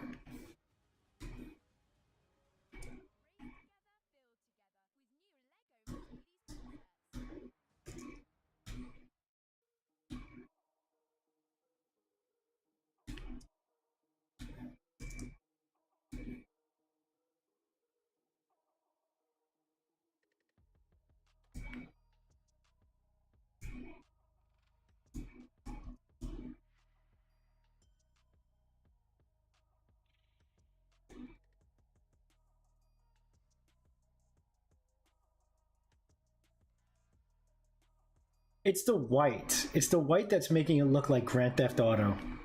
And you know, maybe what I could do is I could give circles here just to give a little bit of a feel of organicness to it, but I don't mind it being square because like the totem poles are very angular and whatnot. Okay, add a spiritual energy inside the cracks, just a recommendation. They're games you try after you get into the series fully.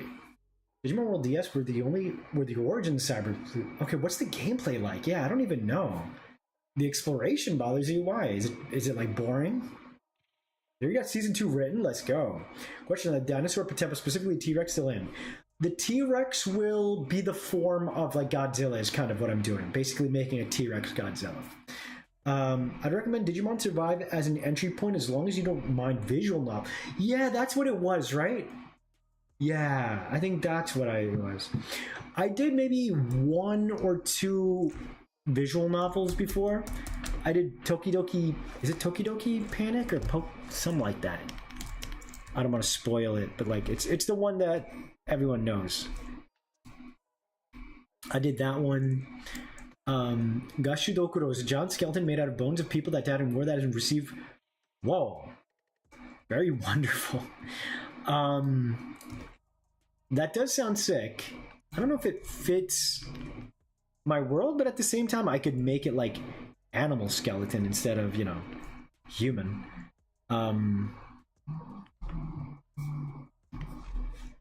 Oh, wait, what if I just...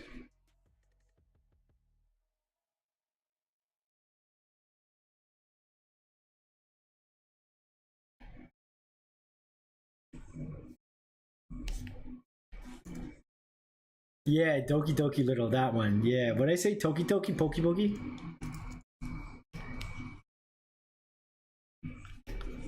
I'm gonna try the gray on this one. It really does feel Minecraft coded, huh?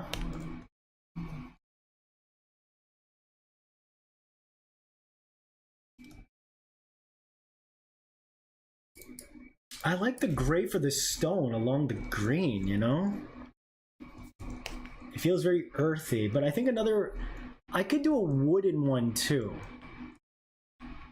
You know?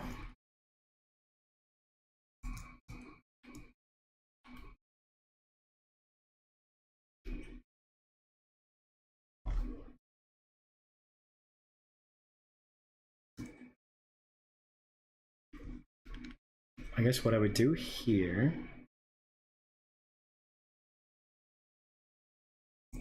because as much as I want to give the T import, obviously, it's got to be still balanced, you know?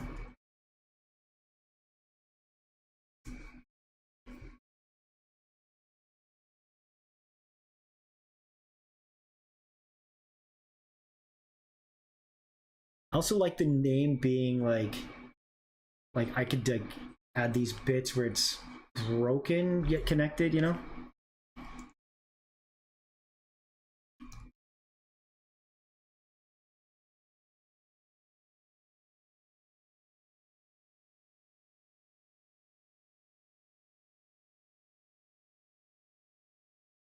I want to do these cracks to make the P.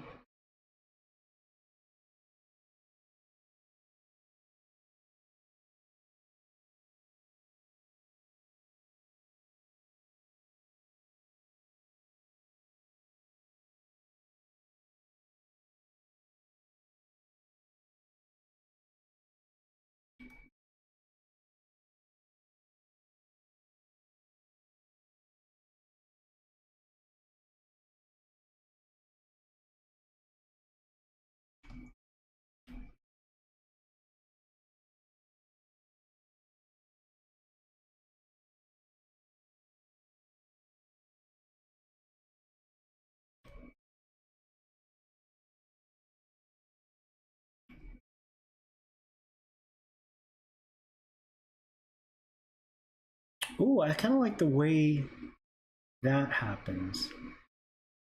You know what? Maybe I could do that instead.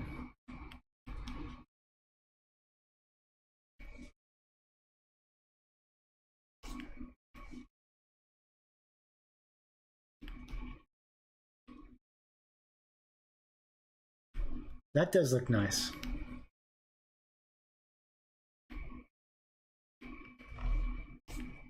And there's this kind of symmetrical thing happening.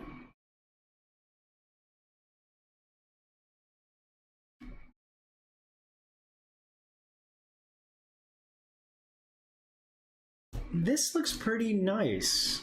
POTEMPO. Oh shit, what's cool? You know what's really cool about this game? I would say that these things all look like musical notes. You know what I mean?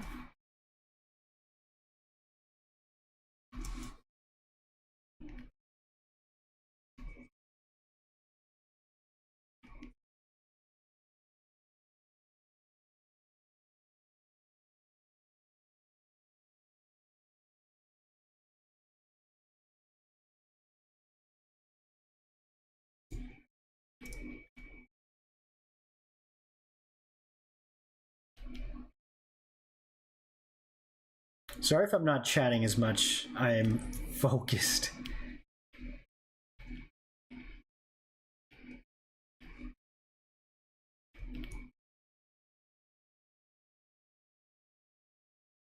No, I like it, but maybe for the P's it's okay.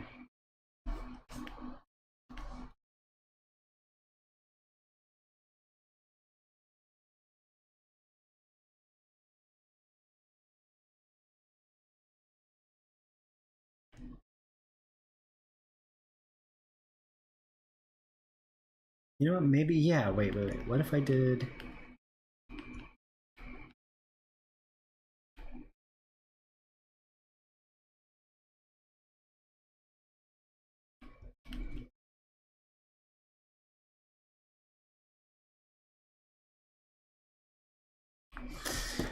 Huh. I hate it. I like it and I hate it. T-Rex, Godzilla, POTEMPO. Okay, now that's my leading ace. Yeah, it'll probably be something like that. I have to figure it out, but you can try light brown mini. Totem poles are wooden, so using the color makes sense. Absolutely. Doki Doki Literature Club is a visual novel. Doki Doki Panic is the... Yeah, absolutely. Pokey Pokey Literature Club. Semi felt the gray in that shade of green clash. Yeah, it doesn't feel like it has enough bounce, doesn't it?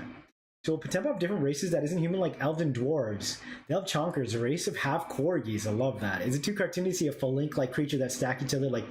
Well, originally I planned on having that as an actual POTEMPO, but I think I want to make one of my legendaries. Well, that, you know? And so chat may have seen a character, an entity like that I've made in the past, you know? So look forward to that.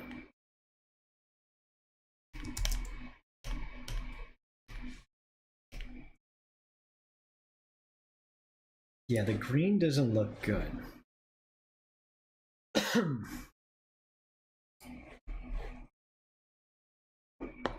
The most readable one is this one right here, and I don't mind that the P jumps out, but the only issue is the T standing out. Does this feel like it's putting too much emphasis on the T? Which, I mean, I guess to be fair, that's what the stacking thingy is, you know? Maybe let me do orange here. Wait a second, hold on. I kind of like this. Wait. Maybe it's this.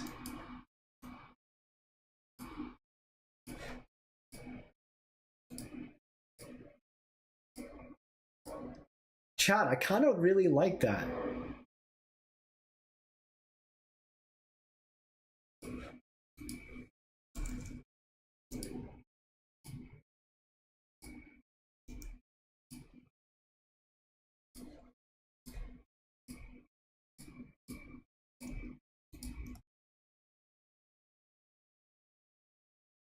I still say you should try wood version. I do want to do a wooden one.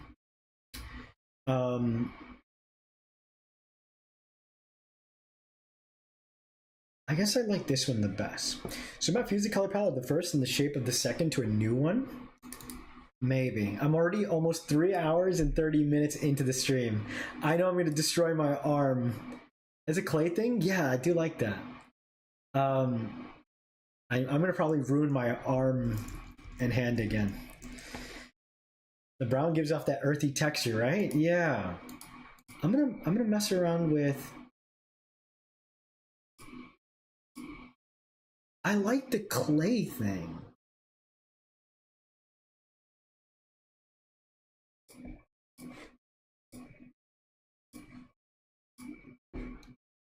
But they're not born from... Let me see the vibes. It's definitely not that.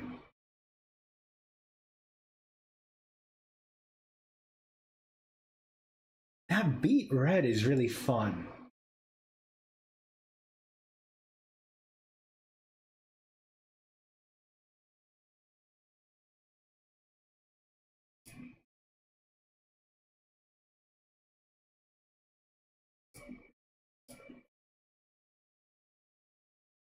Log off, don't injure yourself. Rest your hand or use your other hand. I wish I could draw with the second hand.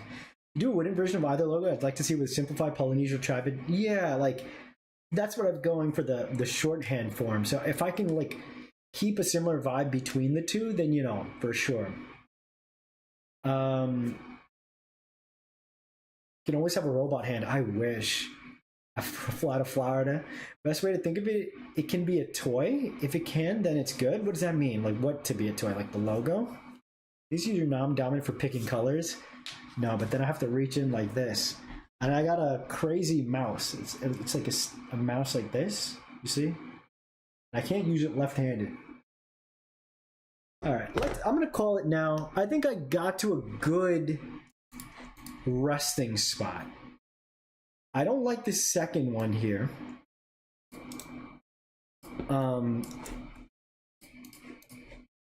but I think it's still a very important kind of exploration I needed to have done anyway.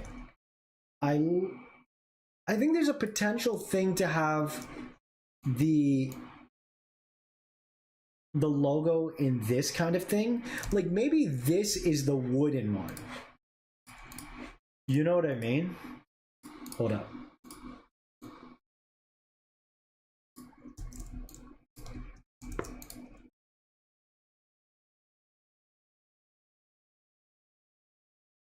Hold up. Why do we call them mouse? Just because they had a little shape like a mouse. They had a tail, right, connected at one point. The red evokes Mesa Biome. Funky mouse. Good stream. See you later. Take care, Dingus. Sure, well, then it's time for your hands to break because humans and the cavemen are used to teach mice. I'm gonna do one quick thing before my hand explodes.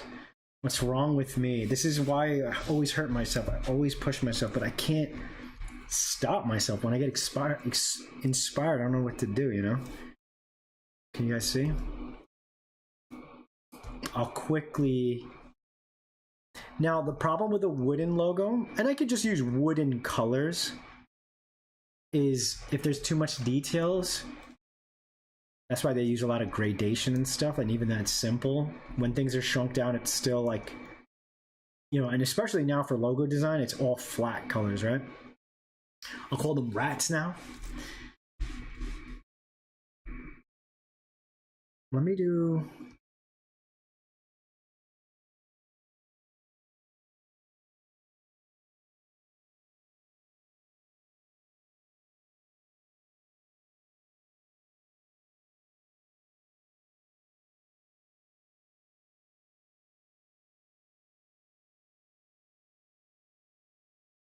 I'm in love with you. I don't like the spacing if I do that.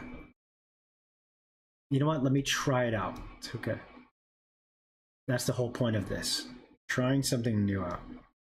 That T takes a lot of space. It might be okay to let it break a little bit, right? I don't have a lot of spacing. Try to use consistent blocks here. I'll go all the way up to the top line of the E. We got the P again.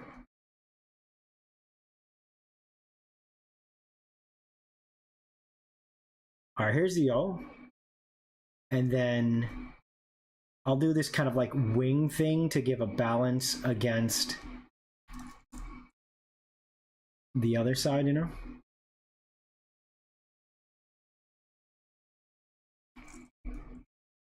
I mean, I kind of don't hate this. I think there could be something cool.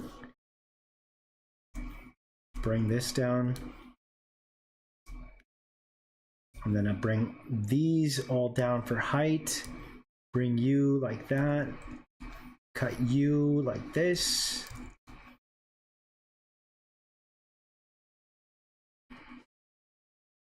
So hang this, you know?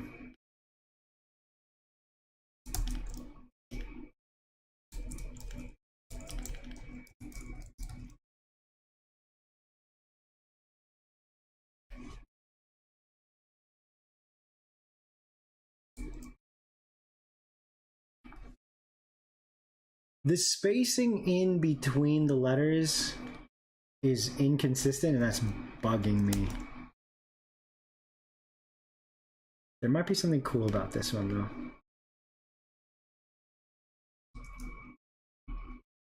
We bring this O down.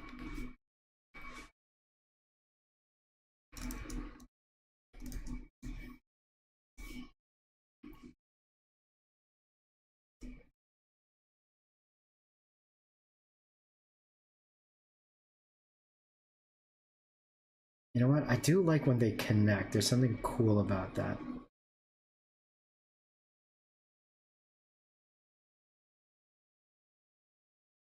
You know what? We'll keep the T. That T is so... Okay, yeah. So I know what I'll do. So this P... No, it's this square here. It's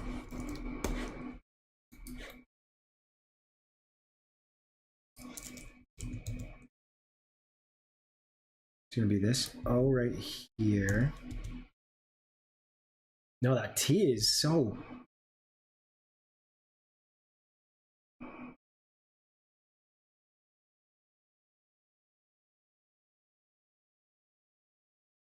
Okay, okay, I know what to do.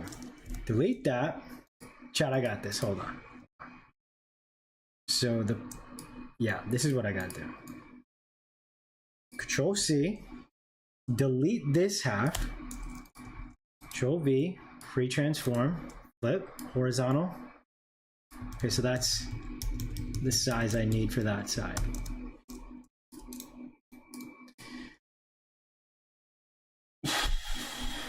Everything is chopped. If you do it once, it won't stop. I also agree with that art direction. I find it so weird to have babies fight. Not for me. Yeah, hot take. Baby fighting should be an Olympic sport. Based on Bonny, what D&D class do you think he would be? Cleffa versus Igglybuff in a long. Bonnie's a bard. They'd be artsy. Am I a bard? I guess. Yeah, I don't really want to fight. I'd probably want to like help out in the background, right? Igglybuff wins. He's seen shit. I think I can take on at least a dozen. All bets are made. Take care, Rick. A bard would be pretty cool. I never considered that, but yeah, they're like chill. They are pretty chill, aren't they?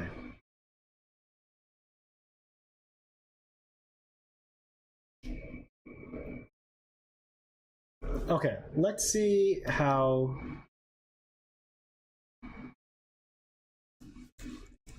Oh, you know what? I kind of like if I did something like this, like a Top Gun type of thing.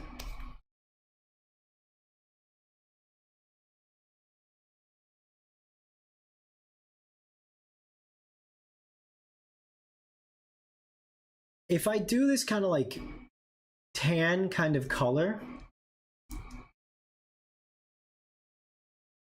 it feels like it's a very Western vibe. You know, it's so funny how color and everything affects these things.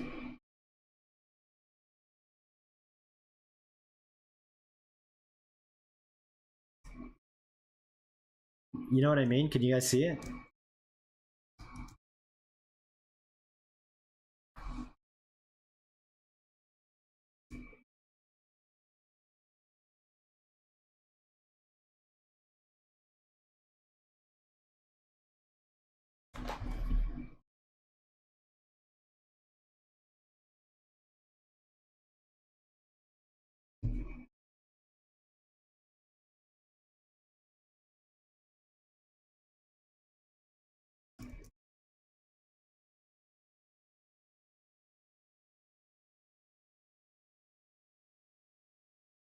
Guys, I really like this one actually.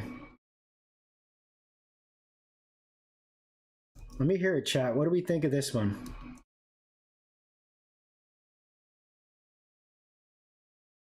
Crap, the way the sides are angled though.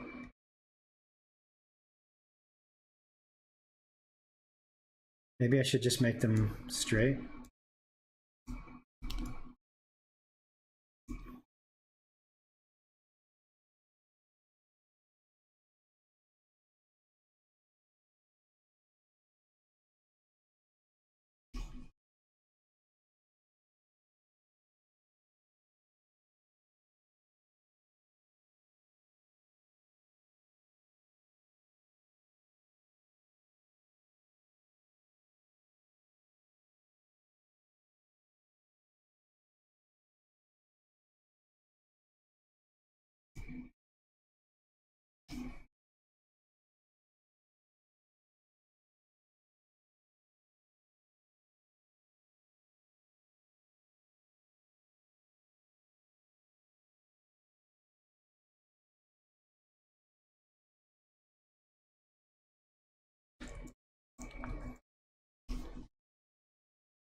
You know what? I kind of want to do circle shapes.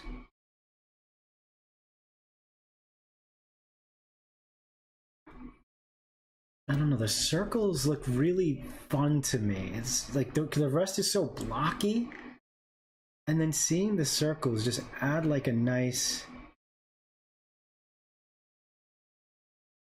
you know what I mean?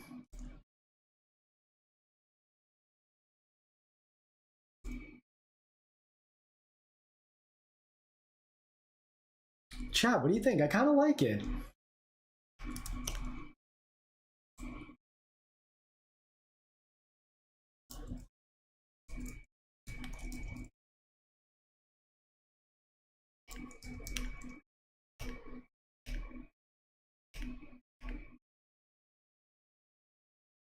It doesn't have a lot of color this version, but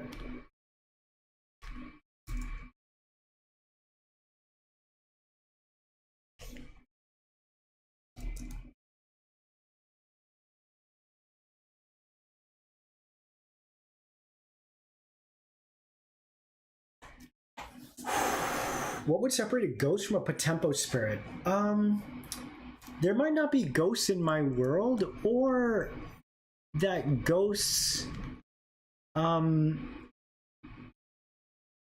have to really sit down. Like, it's more like Potempos have like a different, like they exist in my current iteration, they exist on their own kind of plane, you know? So your spirit has to be really in tune with them to like not only catch them, but see them. So I'd have to like figure out the rules of death and things like that I hadn't considered, you know? I like to shake the wings, but it feels like it's missing something. That's what I'm thinking, Jelly. It has an agile look. I like it, but it's not fit for Potempo due to most creatures being nature-based or magical. Yeah, it's okay too. I'm not worried about numbers. Stop caring about that kind of stuff. I care about vibe. I care about getting my work done. Whoever's watching, appreciate you regardless. I did say a few times I was gonna leave, right? It could be colored too. I might try a version where I do like an orange and it's like a gradation maybe, because it could just be missing pop is all. Ooh, how fun is that? Hold on. Oh, what if it's actually brown as well? And then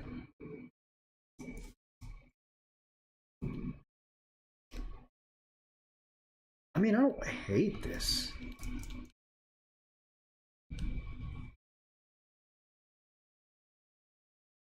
It's still missing, yeah, like some sort of pop. It could be maybe on the outside then.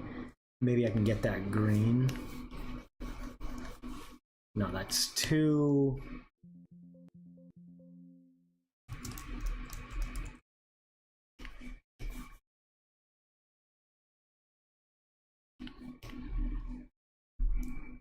Like, it needs to pop a color, like paint and pattern. Yeah, I agree with you wholehearted, Joey.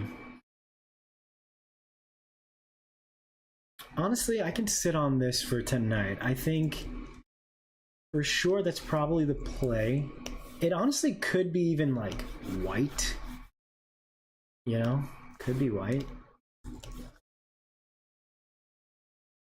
Maybe yellow. Oh, wait a second. Hold on.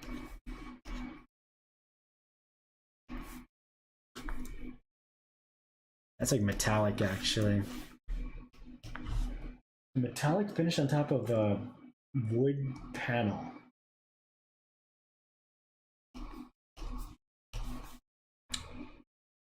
Ooh, I like the red.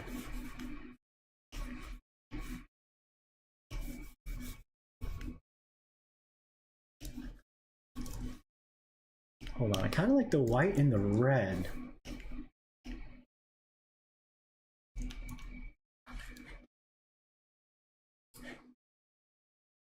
Once I really finish more and more designs and I know the look feel of the creatures and everything, that will seriously do wonders with how I approach design for things like logo, right? Like, I don't have a full understanding yet of the rules of my own creatures, right? I'm still developing that as I draw, you know? So to me, I'm not saying this is all for nothing. I would never say that. But, you know, the way design is handled, one way or another,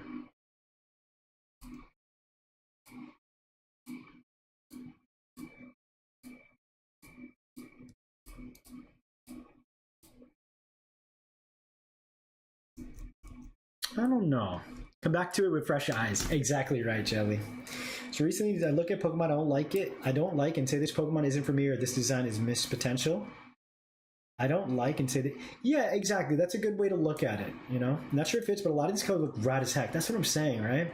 All right, let me call it. It's almost 4 hours. I gotta be so much better about keeping myself okay because I want to be able to continue to draw for a long time. I used to be drawing 5-6 hours right on stream before, no breaks. I still haven't taken a proper break, even though I'm always gaming and stuff on stream.